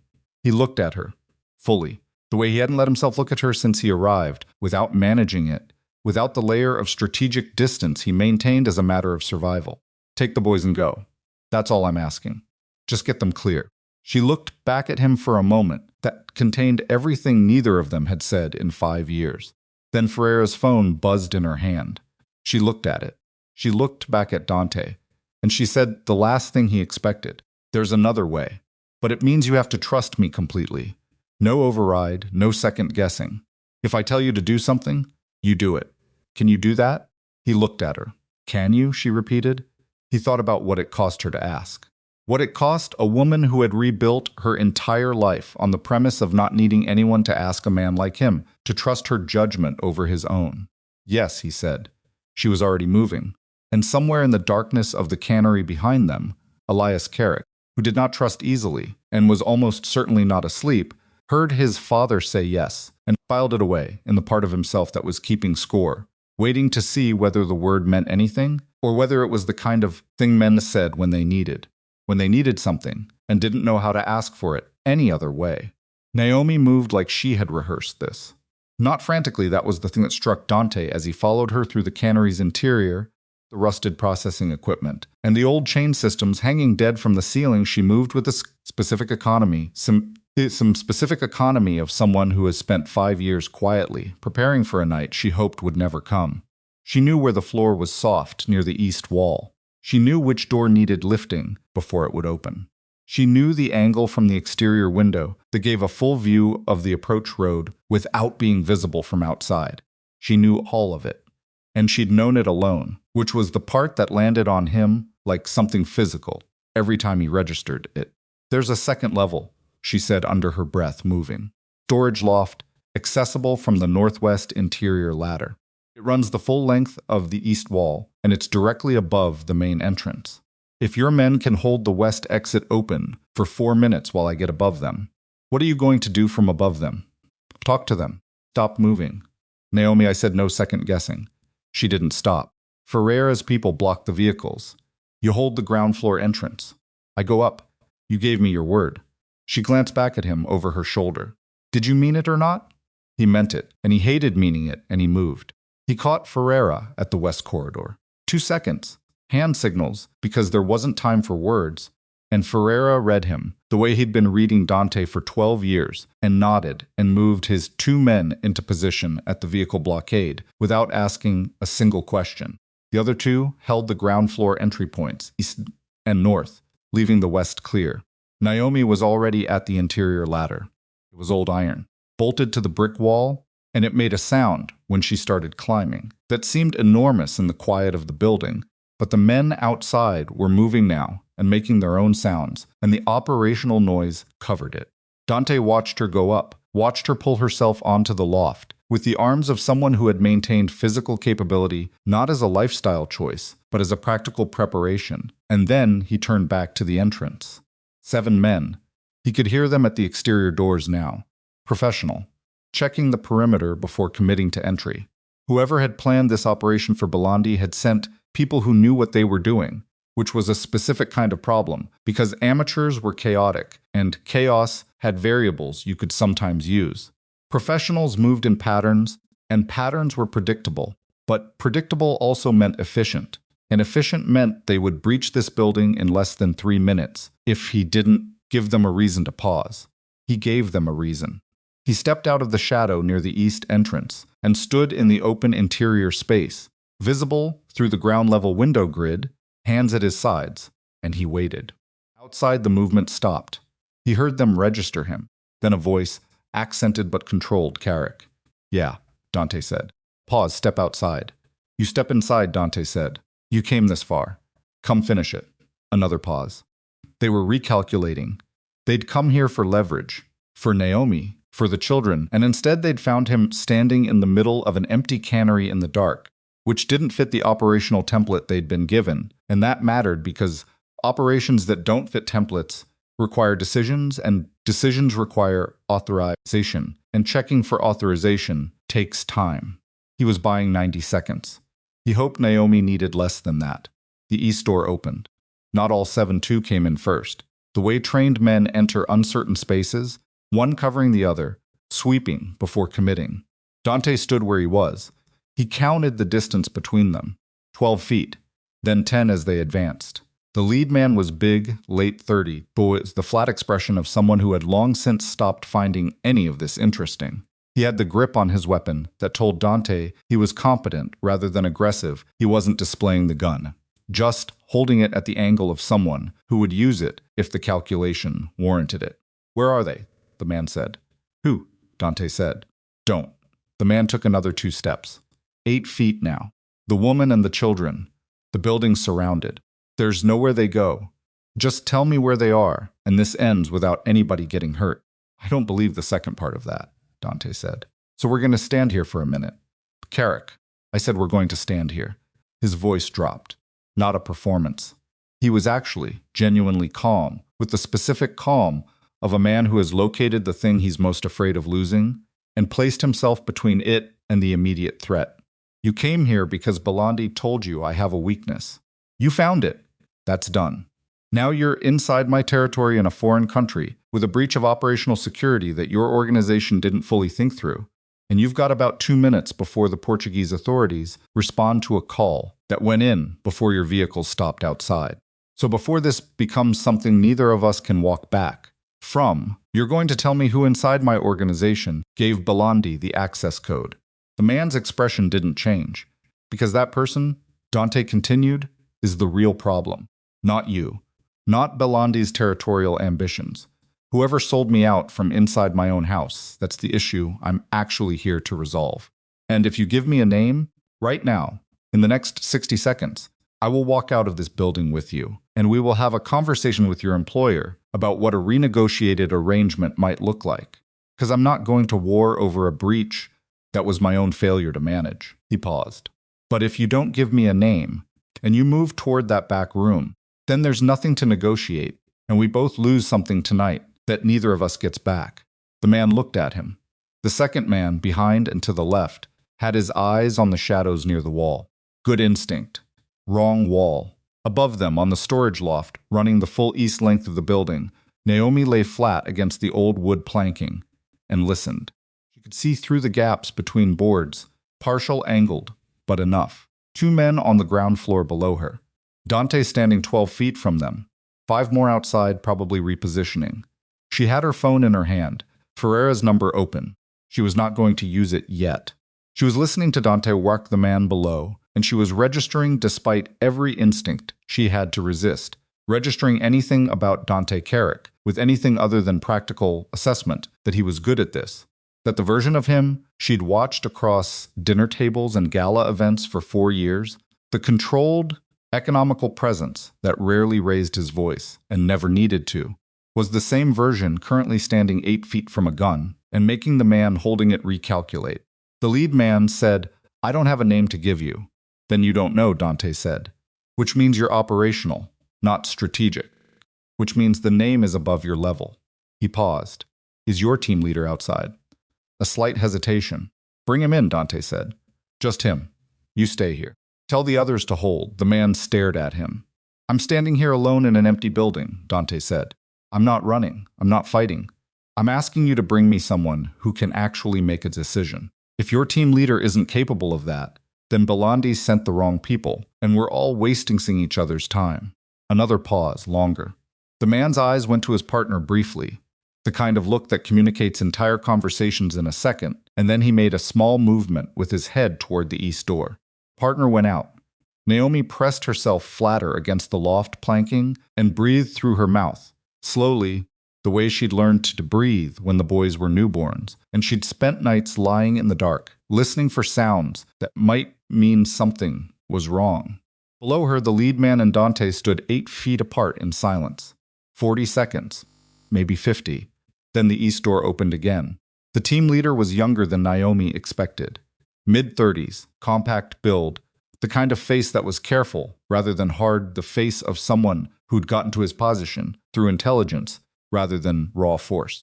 He scanned the room in the practiced way of someone who trusted his own threat assessment, registered Dante, registered the empty space around him, and then did something the lead man hadn't done. He looked up, not at the loft specifically, just up the instinctive scan of a professional who has learned that threats come from all directions. Naomi stopped breathing. His eyes passed over the loft. Moved on. She started breathing again. The team leader stopped 10 feet from Dante and looked at him with the expression of a man who respects his opponent's capability and is currently calculating how much that capability costs him operationally. "Carrick," he said. "You're Belandi's senior man here," Dante said. It wasn't a question. "Does it matter?" Name, a pause. "Vitali. Vitali. I'm going to ask you something, and I need an honest answer, because what comes next depends entirely on whether you can give me one." Vitali waited. "The access to my surveillance network," Dante said. "The back channel that gave Belandi the location data. Who provided it?" Vitali looked at him. Something moved behind his eyes, not guilt, not discomfort. No, something more like the expression of a man who has just understood that the person across from him knows more than he was told to expect. "That's not information I have," Vitali said. "That's not what I asked. I asked who provided it. You know the answer, or you know who knows the answer." "Why would I tell you?" "Because," Dante said, "the person who gave Belandi that access did it without Belandi fully understanding what it was going to cost him. Whoever sold me out from inside my network, they didn't sell just location data.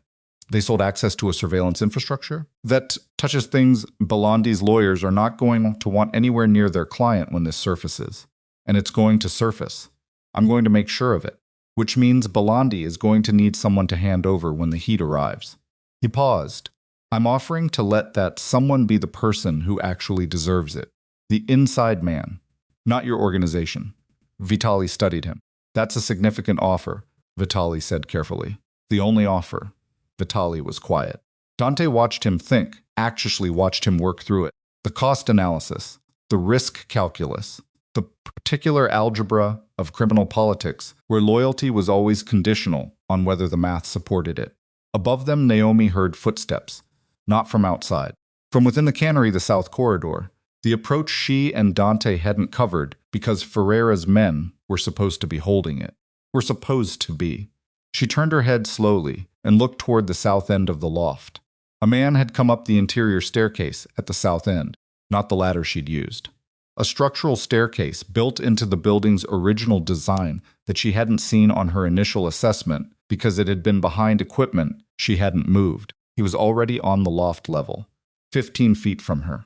He hadn't seen her yet. He was scanning the space with a flashlight that he was moving in the methodical pattern of a man looking for people who might be hidden. The beam swept toward her. She had approximately 4 seconds. She did the calculation with the speed of a woman who had been doing different versions of this calculation for 5 years, not combat calculations. Life calculations, the same essential structure, incomplete information and limited time, and a choice that couldn't be revised. She stood up. The flashlight found her. The man stopped. She spoke first, in Portuguese, fast and clear. The police are already inside the south perimeter. The vehicles at the north are blocked. You have less than 3 minutes before this becomes an international incident involving the illegal transport of American nationals on Portuguese soil. She held his eyes. Your team leader is downstairs making a decision about whether to cooperate with Carrick or be handed to the Portuguese authorities as the operational leadership of an abduction attempt on European soil. You don't want to be up here when that decision goes the wrong way. The man stared at her. How many languages do you speak? He said in accented English. Enough, she said. Below them, Dante heard a sound from the loft level that shouldn't be there. He moved instantly, not toward the sound, but toward Vitali, closing the distance between them from 10 feet to 3 in the 2 seconds that Vitali spent looking toward the loft. And by the time Vitali looked back, Dante was close enough that the operational geometry had changed completely, and Vitali understood it. Tell your man on the loft to stand down, Dante said. Quiet. Absolute. Right now, Vitali looked at him. She's not leverage if she's a witness to an international kidnapping charge, Dante said. Think, a beat, too. Vitali raised his radio, said something brief in a language Dante identified as a Slavic dialect. Waited. A response came back. Above them, the flashlight went off. Footsteps retreating toward the south staircase. Naomi exhaled without making a sound. Her hands were shaking. She registered this with the specific dissociation of a woman who has decided that her body's responses are data to be noted rather than states to be inhabited, and she noticed the shaking and held the phone steady anyway. Below her, Vitali and Dante were still 3 feet apart. The name, Dante said again. Vitali looked at him for a long moment. Then the contact was made through a Chicago intermediary. The intermediary approached Belandi's financial people 14 months ago. The name given was, he paused. The pause of a man measuring whether this was actually the right decision, whether the calculation still held, whether he was reading Carrick correctly. The name, Dante said. Reeves, Vitali said. Raymond Reeves. Dante went absolutely still. Reeves was not Marcus. Reeves was the man 2 levels below Marcus in his infrastructure hierarchy, a man Dante had promoted 3 years ago, specifically because Marcus had recommended him, because Marcus had vouched for him, because Dante trusted Marcus's judgment about personnel the way you trust the foundation of a building you've been standing on for 20 years. Reeves, whom Marcus had hired, whom Marcus had elevated, who had been sitting inside Dante's operation with infrastructure-level access for 3 years, selling pieces of it in ways that had been routed carefully enough to implicate Marcus's level rather than his own. It wasn't Marcus. It was someone Marcus had brought in. Someone who had then structured the breach to look if anyone came looking like it led to Marcus. Dante stood in the empty cannery and understood, in the space of 10 seconds, that he had spent the last 6 hours operating on the assumption that his most trusted person was a traitor, that he'd told Naomi that he'd let that possibility poison his understanding of his own organization's response tonight, and that this assumption had been engineered by the actual traitor, specifically to isolate Dante from the one person who might have helped him. Reeves gave Belandi the access, Dante said. Yes, and structured it to route through Marcus's level. Vitali didn't answer, didn't need to. How much did Belandi pay him? I don't know the figure. What did Belandi promise him going forward? I genuinely don't know. My mandate was operational. Find the woman and the children, contain them, Bring Carrick to negotiation. Belandi thought he could negotiate with me. Belandi thought you'd make any deal to protect them. Vitali's voice was careful, not cruel, just factual. He thought finding them was enough, that you'd trade anything. He thought wrong. Evidently. Sirens. Distant, but real, and coming from the direction of the main road. Ferreira had called when Naomi signaled, or someone had called. The sequence had gotten ahead of him. But the sound of it was the sound of the situation resolving in a direction that removed certain options from the table and clarified others. Vitali heard them too. Your offer, Vitali said. It still stands. Belandi hands over Reeves, confirms the breach to the relevant parties, pulls back from any further operation against my family. Dante paused. In return, I don't take this to a place where his organization gets dismantled under international kidnapping statutes, with Portuguese law enforcement already on scene. Silence. I need to contact Belandi, Vitali said. You've got 10 minutes before those sirens become a problem for everybody. Vitali raised his radio. Dante stepped back. He turned his face toward the loft for a moment. He couldn't see her from this angle, couldn't see anything but the dark, structural space above and the old hanging chains and the absent sound of whatever had been happening up there. Then he heard the ladder. Came down fast, hand over hand, and hit the ground floor with the specific landing of someone who is held together by determination rather than physical ease right now, and he moved toward her instinctively, and she held one hand up. I'm fine, she said. There was a man up there. I handled it. Naomi, I said I'm fine. She looked at Tali, who was speaking quietly into his radio with his back to them. Then she looked at Dante. Her eyes were steady. Her hands, he noticed, were slightly unsteady, and she'd clocked that he'd noticed, and she didn't look away from it. The inside man, she said quietly. Not Marcus? Reeves. Someone Marcus hired. She absorbed that. Closed her eyes for 2 seconds. So Marcus didn't know. She opened her eyes. Have you told him that? Not yet. Call him, she said. Right now. Because if Reeves knows that tonight went sideways, he's going to do something about the fact that he's exposed. And if Marcus doesn't know who he's standing next to, Dante was already reaching for the phone. He called Marcus. 4 rings. 5. Marcus picked up on the 6th, which was not how Marcus normally answers, which meant Marcus had been awake and looking at the phone before it rang. It's Reeves, Dante said. The moment the call connected. No preamble. Reeves is the breach. He structured it to trace to your level. Where is he right now? A silence on the line. Marcus. He left the building 40 minutes ago, Marcus said. His voice had a quality. Dante recognized the specific flatness of a man who has just understood something he didn't understand 30 seconds ago and is managing the impact of that. Said he had a family thing. He's yes. A pause. Dante. I vouch for him. I know. I brought him in. I know. We deal with that later. Right now I need you to flag every exit point from Chicago. Do not contact law enforcement through standard channels. Reeves had infrastructure access. Assume he knows the standard channels. Use the secondary protocol. Understood. Marcus was already moving. Dante could hear it. Are they safe? He stopped.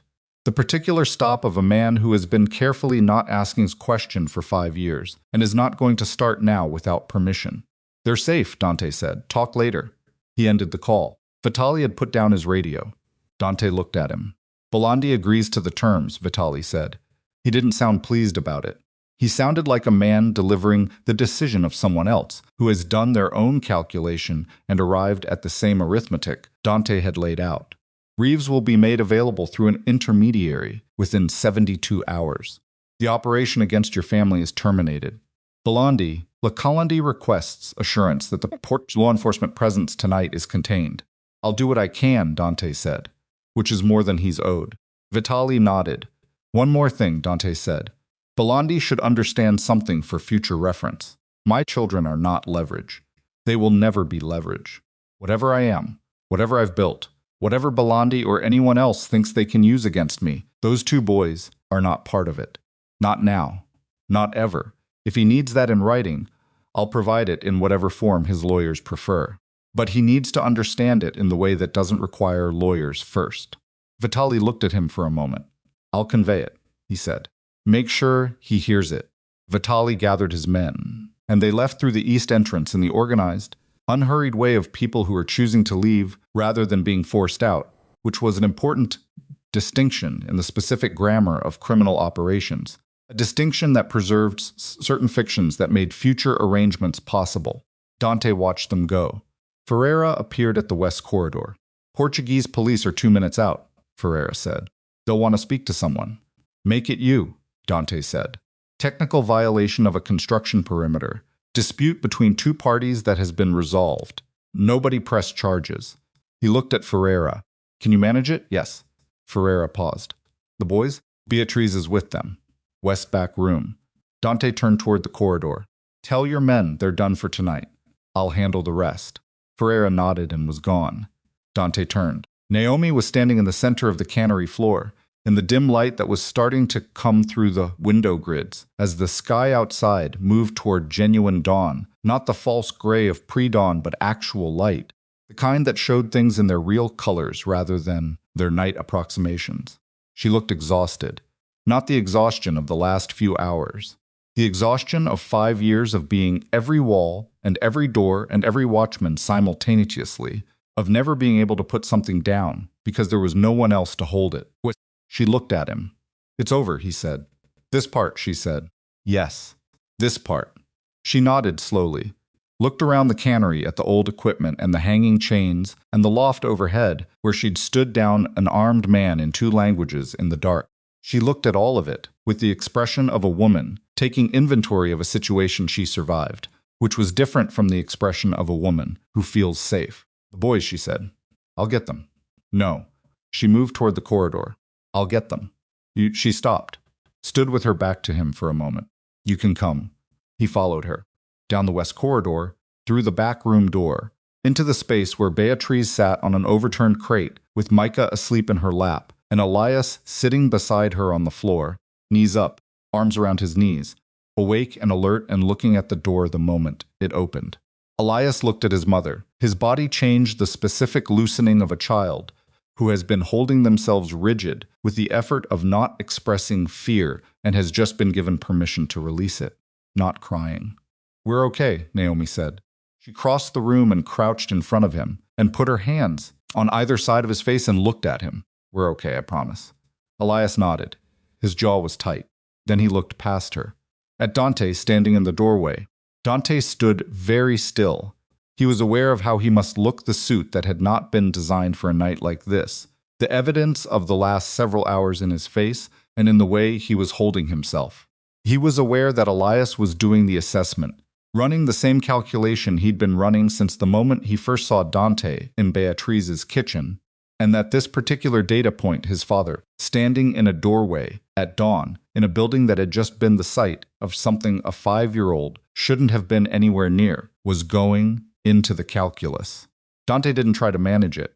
He'd promised Naomi he would let her make the decisions, and the decision of what his sons thought of him was hers too, or it was theirs, or it wasn't his to control, and he stood in the doorway and let Elias look.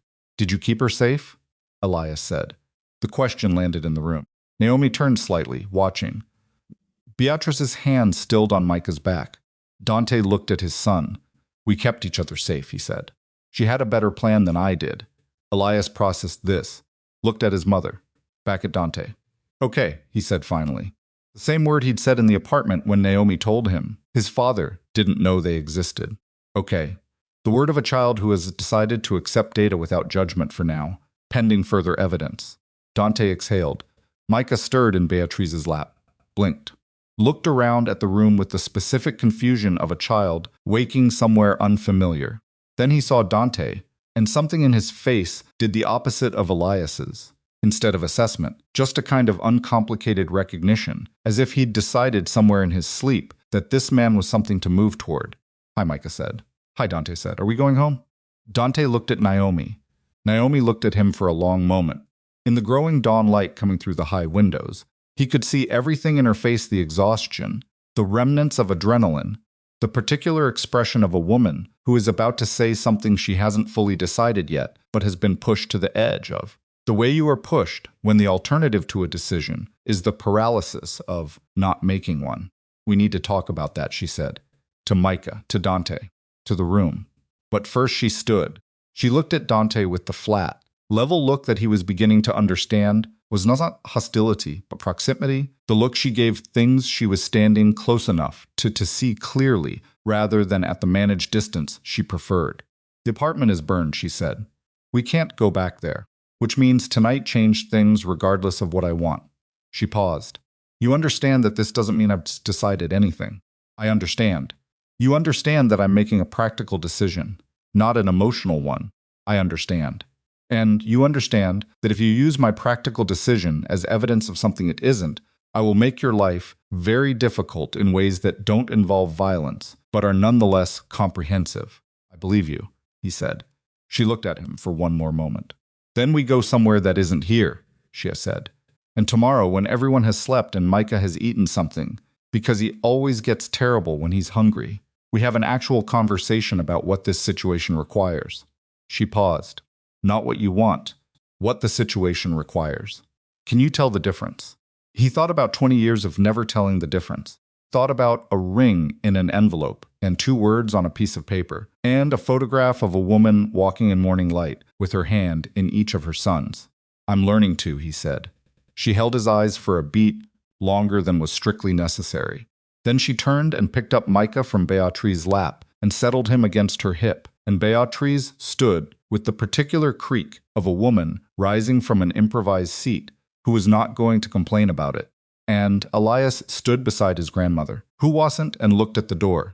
They walked out of the cannery into the early morning light of a Portugal's coastal town that had absorbed the night's violence with the indifference of a place that had seen centuries of things and found none of it particularly final. And behind them, the building settled back into its own silence, and ahead of them the road went east toward the water. And the dawn was coming in hard off the Atlantic, raw and salt bright, and entirely indifferent to the plans of any of the people walking into it. Micah put his head on Naomi's shoulder and closed his eyes again. Elias walked beside Dante. Not close, not touching, but beside. Dante looked at the road ahead of them and felt something he didn't have a precise word for, not hope, not relief. Those were too clean for what it actually was. Something more like standing at the edge of something very high, and understanding that whether you climbed or fell from here depended entirely on whether you could stop pretending gravity worked differently for you than it did for everyone else. He had a long way to go. He knew that. He looked at his son beside him in the early light, and at his son sleeping against his mother's shoulder ahead of them, and at the woman who had rebuilt everything he'd destroyed and refused to let him rush the rebuilding of what he'd broken between them. And he thought about the question Elias had asked him at Beatrice's kitchen table. How do I know you won't hurt Mom again? You don't.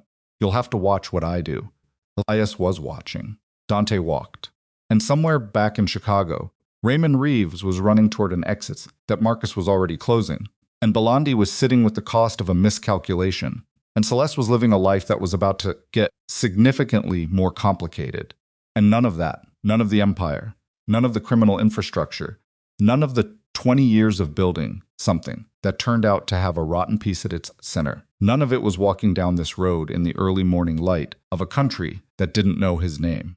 Only this was. Only the 4 of them. And Beatrice, who was something between a witness and a foundation, walking away from a building where the night had been survived, toward whatever the morning was going to be. Raymond Reeves was arrested at O'Hare International Airport at 6:14 in the morning, Chicago time, 47 minutes, before his connecting flight to Zurich was scheduled to board. Marcus made the call himself. Not to law enforcement, not yet. Not through channels Reeves might have compromised, but to 2 men he trusted in the specific way you trust people, who have never given you a reason not to, men who had been with the organization long enough to have accumulated their own reasons for taking Reeves seriously as a threat. They found him at the gate with a carry-on bag and a passport issued under a name that wasn't his, and the particular expression of a man who has been telling himself for 47 minutes that he's going to make it. He didn't make it. Marcus called Dante from the airport parking structure, while Reeves was still being walked to a vehicle. Dante took the call outside the hotel room where Naomi and the boys were sleeping, a small place in the outskirts of Figueira da Costa that Ferreira had arranged. Clean and anonymous. and nothing like anything Dante would normally use, which was precisely why it was safe. He stood on the exterior walkway in the early morning cold with the phone against his ear and listened to Marcus tell him everything in the flat sequential way Marcus reported things, and he looked at the door of the hotel room while he listened. The passport is high quality, Marcus said. He'd been planning this for a while. The Zurich connection routes to an account structure that our financial people are still unpacking, but the preliminary picture is Dante. He pulled a significant amount. Not enough to be noticed immediately, but structured to avoid flags. He's been doing it in pieces for 14 months. Since he opened the channel to Belandi. Since before, probably. I think Belandi was the exit plan. He sells your location data, uses the payment to fund the exit, and by the time anyone traces back the surveillance breach, he's already gone. Marcus paused. I brought him in. I vouched for him. You told me already. I'm telling you again, because I need you to hear that I understand what that means. Dante leaned against the walkway railing. The sea was visible from here, a gray-blue line between the buildings across the road. The Atlantic going about its business with the total indifference of something that has been doing this since before anyone alive had any problems worth mentioning. You were wrong about him, Dante said. So was I. He had 3 years to show us otherwise, and he chose not to. He paused. What do you want me to say, Marcus? Nothing. A silence. How are they? Dante looked at the hotel room door. Sleeping, he said. Sleeping, he paused. Elias walked next to me this morning. Didn't say anything. Just walked next to me. Marcus was quiet for a moment. Then that's something. Yeah, Dante said. It's something. He ended the call. He stood on the walkway for a while longer. Not thinking about Reeves, not thinking about Belandi, not thinking about the infrastructure questions and the financial exposure and the dozen operational decisions that were going to require attention in the next 72 hours. He thought about Elias walking beside him on a Portuguese street in the early morning light, not close, not touching, but beside. And he thought about the specific weight of that, the thing a child offers when they walk next to you, not trust, not forgiveness, just proximity, just the willingness to occupy the same space and see what happens, and how that was something he hadn't done anything to earn yet, but had been given anyway, and what it meant to receive something you hadn't earned. He'd spent his entire life operating in a world where nothing was given that hadn't been extracted. He didn't quite know what to do with something freely offered. He went back inside. The reckoning with Belandi happened 3 days later, through intermediaries, in the particular language of criminal diplomacy, that relied on the same principles as any other diplomacy: mutual interest, face-saving, and the shared understanding that certain costs exceeded certain benefits. Vitali delivered Reeves's identity and the documentation of the surveillance breach through a lawyer who represented no one anyone could legally name. Belandi, faced with Portuguese law enforcement interest and the specific vulnerability of having orchestrated a failed operation against an American national on European soil, accepted the arrangement with the grace of someone who had decided that this particular play had not gone as planned, and that the mature response was to absorb the loss and recalibrate. What that meant in practical terms was, Reeves was handed over through channels that avoided any discussion of how he'd been found. The documentation of his breach went to Marx's legal team. The exposure of Belandi's operation in Portugal was managed with the specific minimum to satisfy the Portuguese authorities without expanding into something that would require Dante's own operation to answer questions it preferred not to answer. Nobody won cleanly. That was the thing about the world Dante operated in. There were no clean wins. There were outcomes that cost less than the alternative, and outcomes that cost more. And you tried to engineer the first kind, and sometimes succeeded and sometimes didn't, and the ledger never closed. Dante told Naomi all of this. Not in the diplomatic summary version. All of it. He told her in the hotel room, on the second evening, after the boys were asleep, sitting at the small table by the window with the sea beyond it going dark, and the room's single lamp making everything amber and slightly unreal. He told her about Reeves and the breach and the money the passport and the Zurich account. He told her about the Belandi arrangement and what it had cost and what it had preserved and what it had not managed to fully resolve. He told her about Marcus and what Marcus had said about vouching for Reeves and how Dante had answered him. He told her about Raymond Reeves being the breach rather than Marcus, and he watched her face do the thing it did when she was processing something that required her to revise a conclusion. She'd already reached a small tightening around her eyes, a slight adjustment in her posture, the intellectual honesty of a person who does not hold on to wrong conclusions just because they were hers. "So you accused Marcus," she said, "or close to it." "I didn't accuse him directly, but I told you his name as the suspected breach, and I pulled communication from the Chicago team based on that suspicion. And yes, the effect was that I treated him like a suspect." "What did you tell him?" "That we'd deal with it later." "Have you? Not fully?" "No." She looked at the table for a moment. "You should, I know. Not because it fixes what you did. Because Marcus has been with you for 20 years, and he told you he felt responsible for Reeves, and you said nothing useful to him, and that's a debt." Dante looked at her. "You think I don't know that," he said. "Not defensively. Just asking." "I think you know it," she said. "I think you're going to keep not doing it, because doing it requires you to sit with someone else's pain about something you're both connected to, and that's harder for you than most things." He didn't answer that. She was right, and he knew she was right, and she knew he knew it. And the particular intimacy of that of being seen accurately by someone who was not trying to flatter him, and was not trying to wound him, and was simply reporting what she observed, because she'd always been constitutionally unable to do otherwise, landed on him with the weight of something he'd been missing for 5 years, without knowing the exact shape of what was absent. "You said we needed to talk," he said, "about what the situation requires." She looked up at him. "We're talking now," she said. "I know. I mean, the part about what comes next." She was quiet for a moment. Outside the window, the sea made the sounds it always made. Indifferent and continuous, and somewhere in the back room, Micah made a small sound in his sleep, and then went quiet again. "I can't go back to the apartment," she said. "No. The boys' school knows them. Their pediatrician knows them. Beatrice is here," she paused. "My life is here. What I built is here. I understand. Do you?" "Yes," he said. "I'm not asking you to come back to Chicago. I'm not asking you to do anything." He looked at his hands on the table. The tattoos his father had told him were a mistake, and that he'd gotten anyway, at 19, before he understood the permanence of marks. "I'm asking what you need me to do. That's all. What do you need?" She studied him. "The threat," she said, "Belandi. Is it genuinely over, or is it managed?" "Managed, those aren't the same thing." "I know they're not. That's why I'm asking. There will be a period of stability while Belandi recalculates. During that period, the active threat against you and the boys is substantially reduced. After that period, he stopped. Chose the honest version. The world I operate in doesn't produce guarantees. It produces risk management. Right now, the risk is lower. I can't promise it stays that way indefinitely.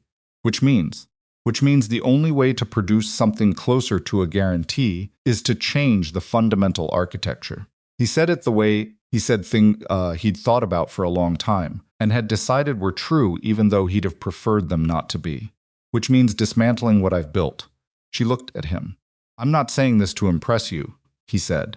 "I'm not saying it because I think it gets me something. I'm telling you the actual calculus.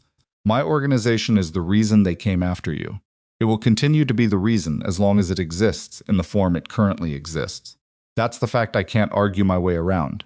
Dismantling it," she said slowly, "there's a version of this where I cooperate with federal authorities.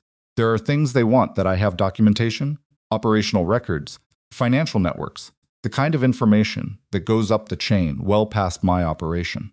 In exchange, there are arrangements that can be made." He paused. "I'd lose most of the money. I'd face legal consequences I'd have to work through.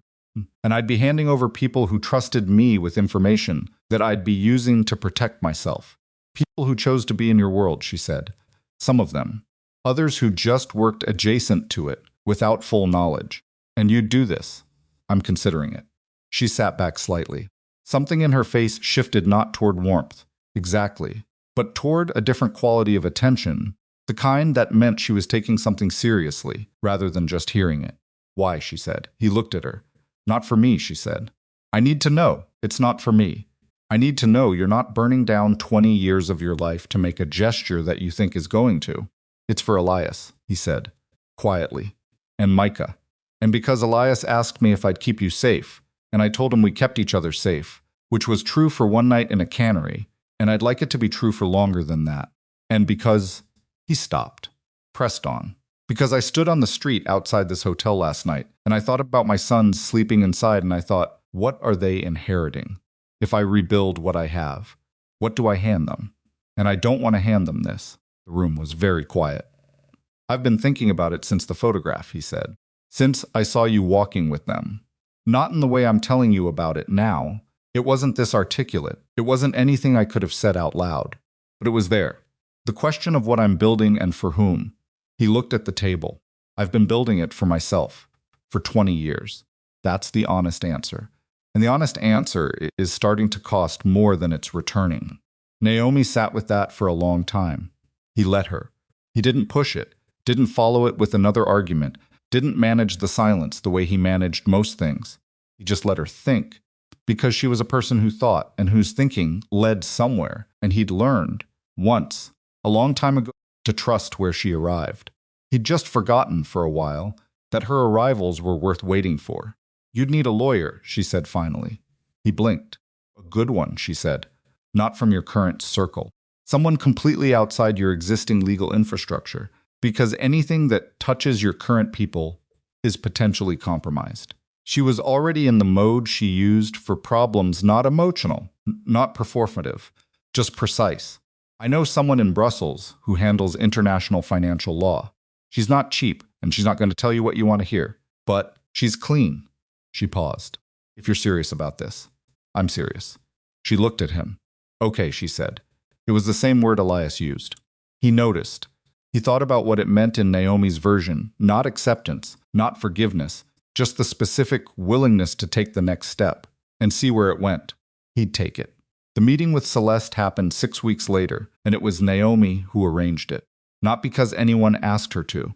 Not because Dante suggested it, or because the legal process required it. Though by that point, the legal process was already producing its own complications for Celeste, whose financial transactions over the preceding 5 years had attracted the attention of federal investigators who had found, in the course of examining Dante's records, evidence of a separate and fairly comprehensive scheme that Celeste had been running adjacent to Dante's operation without his knowledge. The specifics were detailed, and the charges were significant, and Celeste's lawyer was good but not good enough. Naomi arranged the meeting because she needed it. That was what she told Beatriz, who received this information with the expression of a woman who understood completely and was not going to advise either direction. She went alone. She told Dante she was going and where, and she told him not to follow her. And he says, okay. And she believed him. The meeting was in a room in the federal building in Chicago. She'd come back briefly, without the boys, with a return ticket already purchased for 3 days later. Celeste had been allowed the meeting as part of a cooperation arrangement that Celeste's lawyer was trying to construct, and she sat across from Naomi in the particular clothes of someone who has had her wardrobe choices substantially narrowed by circumstance. And she looked at her sister across a table in a federal building, and neither of them said anything for almost a full minute. Naomi looked at her sister. She looked at her the way she'd been looking at the photograph in her mind. For 5 years, the smile through the 3-inch gap of a doorway, the deliberate, chosen visibility of it, the face of someone setting something down that they'd been carrying for a long time. She looked at her sister and tried to find the person she remembered from before, the one who had cried at the wedding, who had held her hand at the reception, who she'd grown up beside, and she found her faintly, underneath everything else, which was the specific horror of it. The person she'd loved was still in there. She'd been in there the whole time. You left the door open on purpose, Naomi said. Celeste looked at the table. I need to hear you say it, Naomi said. Celeste's hands were folded on the table in the way of someone who has been told to maintain composure and is doing their best. She looked up. Her eyes were red at the edges, but not from recent crying, from the long accumulated exhaustion of a person who has been maintaining a performance that has finally required too much. Yes, Celeste said. Naomi breathed. Why, she said. Celeste looked at her for a moment. You want the real answer. I've wanted the real answer for 5 years. I have about 3 days to get it. Celeste was quiet. Then, because you had everything. You always had everything. Mom's approval. Your career. Your languages and your brain and your... She stopped, pressed her lips together. Start it again in a different place. I loved you. I need you to know that it wasn't. I didn't do it because I hated you. That makes it worse, Naomi said. I know. You did it because you loved me, and you did it anyway. Celeste looked at the table again. He chose, Naomi said. I want you to know I'm clear on that. You set it up and he chose. Both of those things are true, and I've never confused them. But you wanted me to see. You wanted to be there when I saw. She paused. I want to know why. Not the jealousy, not the competition, not the version I can reconstruct from the outside. I want to know what you thought was going to happen after. Celeste looked up. Her eyes were tired in a way that had nothing to do with sleep. Thought he'd come after you, she said. I thought you'd go, and he'd fall apart, and he'd come after you, and I don't know. I thought it would break something open. I thought. She stopped. The honesty of it was clearly costing her something she hadn't fully anticipated paying. I thought maybe you needed to not be the one who had everything, just for once. I thought maybe it would make you need something, need someone. She looked at Naomi. I thought maybe you'd need me. Naomi sat with that. The specific cruelty of it wasn't in the calculation. It was in the delusion inside the calculation. That destroying her sister was a form of reaching out to her. That the damage was also the connection. That someone who had spent her life slightly below and to the left of Naomi had engineered the worst night of Naomi's life, partly as a way of closing the distance between them. It was not forgivable, and it was also, Naomi thought, one of the saddest things she had ever heard. I needed you for 32 years, Naomi said. You were there for most of them. She looked at her sister. And then you made a decision that I had to find out about through a 3-inch gap in a doorway, and I left pregnant and alone, and I gave birth to 2 boys in a country where I didn't know the language, and I raised them without anyone, and she stopped. Not because she couldn't continue, because she was choosing not to. You made yourself impossible to need. That's what you actually did. Celeste's eyes were bright. I know, she said. I'm not going to tell you I forgive you, Naomi said. Because I don't. Not right now. I don't know if I'm going to get there. But I'm sitting here because I needed to look at you and say what happened instead of carrying it around in my body for the rest of my life. She paused. And because I needed you to know that the thing you were afraid of, that I had everything, and you had nothing you were wrong about it. I had a marriage I thought was real. That's what I had. You and Dante took that. She stood. But I built what I have now myself. And you don't get to be part of taking that one. She picked up her coat. She stopped at the door. Your nieces and nephews are named Elias and Micah, she said. They're 5. Elias is going to figure out how to take apart everything he can reach to see how it works. Micah collects rocks off the ground. She paused. I'm telling you their names because they deserve to exist in the world, including in your knowledge of it. That doesn't mean anything else. It doesn't mean access. It doesn't mean I'm deciding anything today. It just means they're real. And they exist, and they're not part of what happened between us. She walked out. In the hallway outside the federal building, she stopped and stood against the wall and breathed for a long time. Not crying. Just breathing. The kind of breathing you do when you've done something that cost you, and you're taking account of what it took. Then she called Beatrice. I talked to her, she said. And? Beatrice said.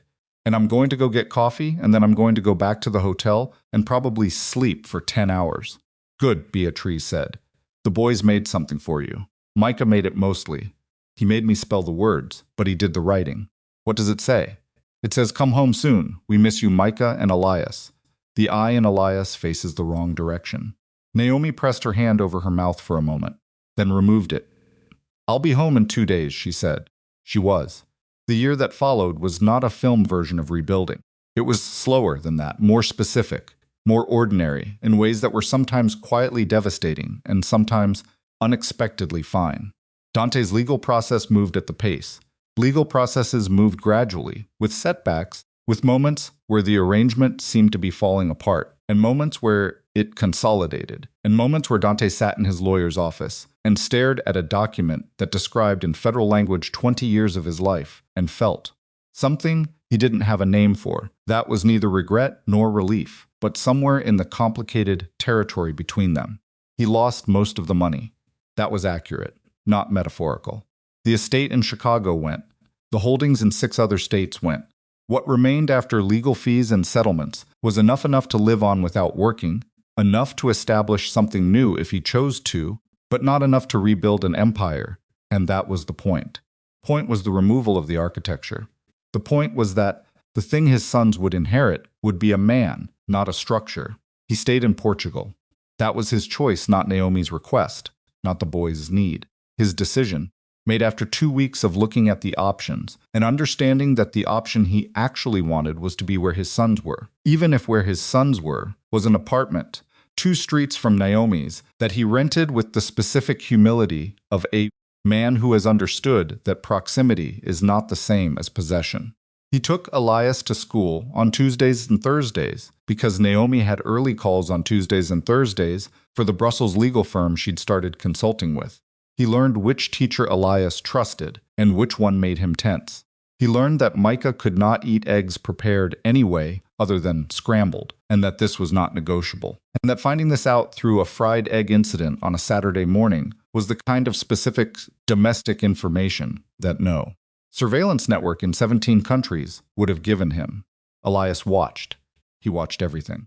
He watched Dante with Naomi, and he watched Dante alone, and he watched Dante with Micah, who had extended unconditional warmth from the first morning and never retracted it, and he filed everything a part of himself that was keeping score.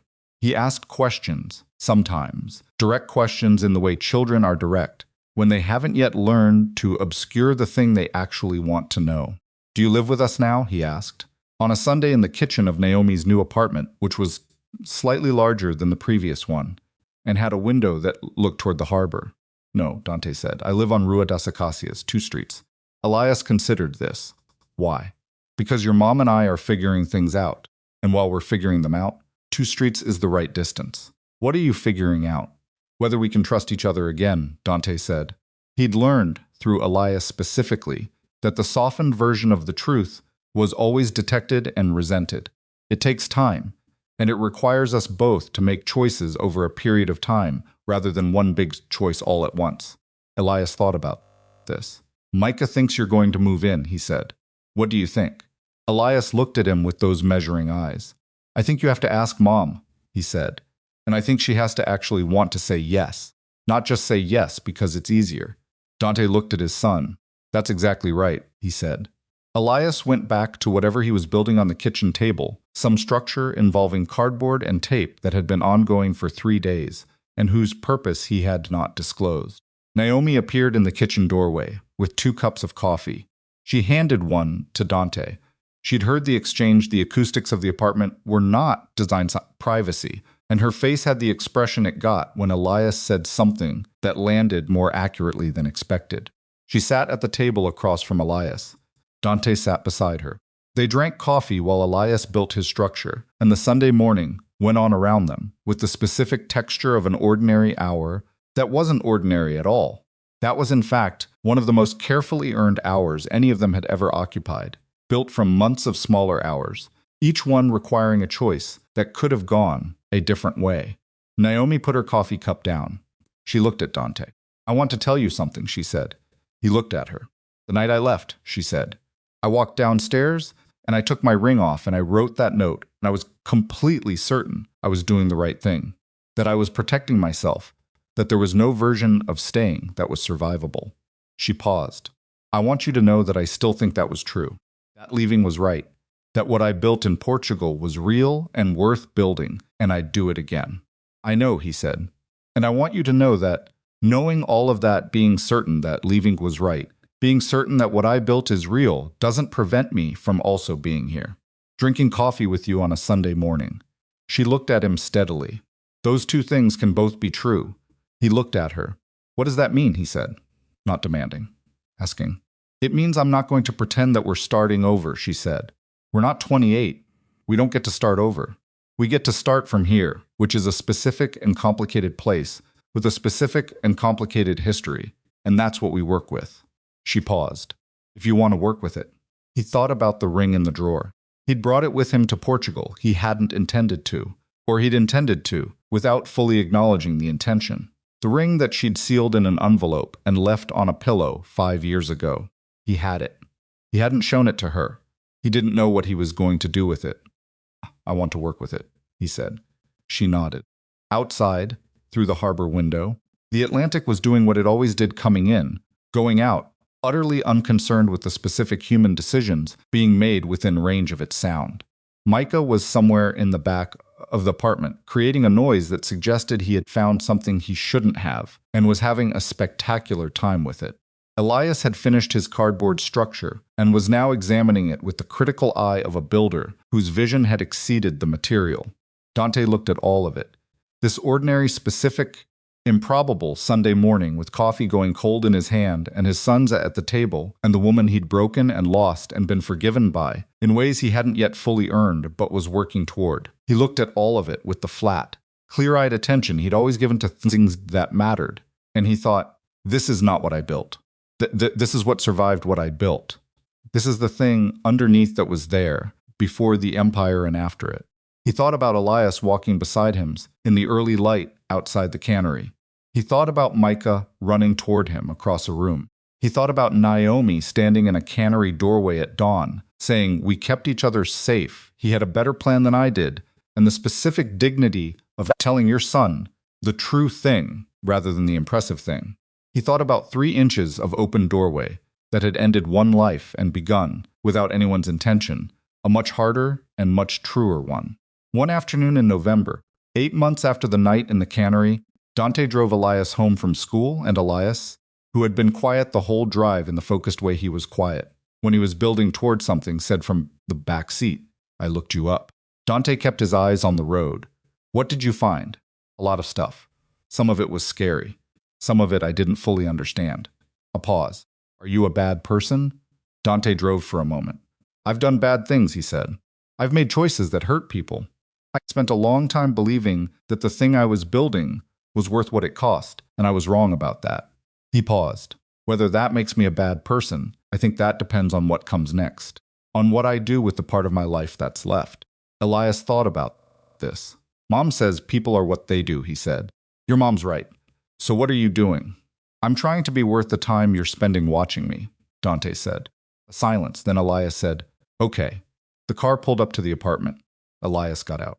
He was already reaching for the building door when he turned back, and for a moment, just a moment, the assessing, measuring quality left his face entirely, and he looked like what he was, which was a 5-year-old who had grown up with one parent and was cautiously, tentatively, in the specific way that cautious and tentative people extend themselves, deciding that the second one might be worth the risk. "Are you coming up?" he asked. Dante looked at him. He thought about everything it had taken to earn that question.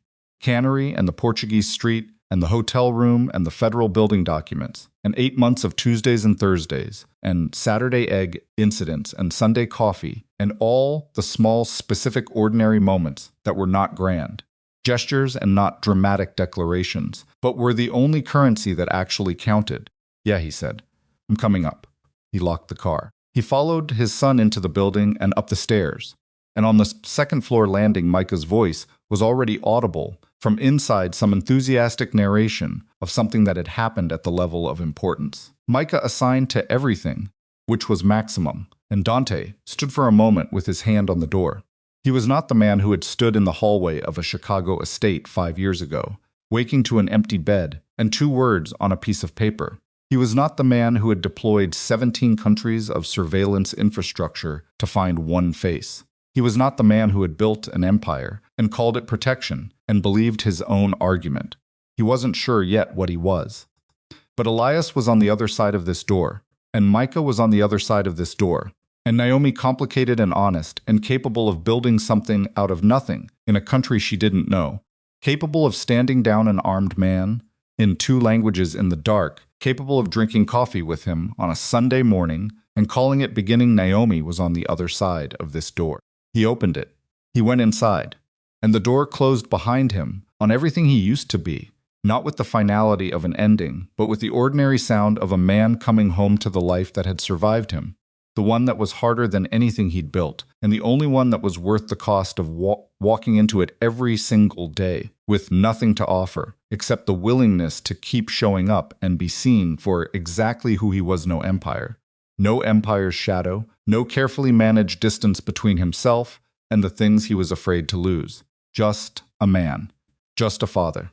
Just the beginning of something that had no guarantee and no protection, except the daily deliberate, imperfect choice to be present in it, which, it turned out, was the only kind of beginning that ever meant anything at all.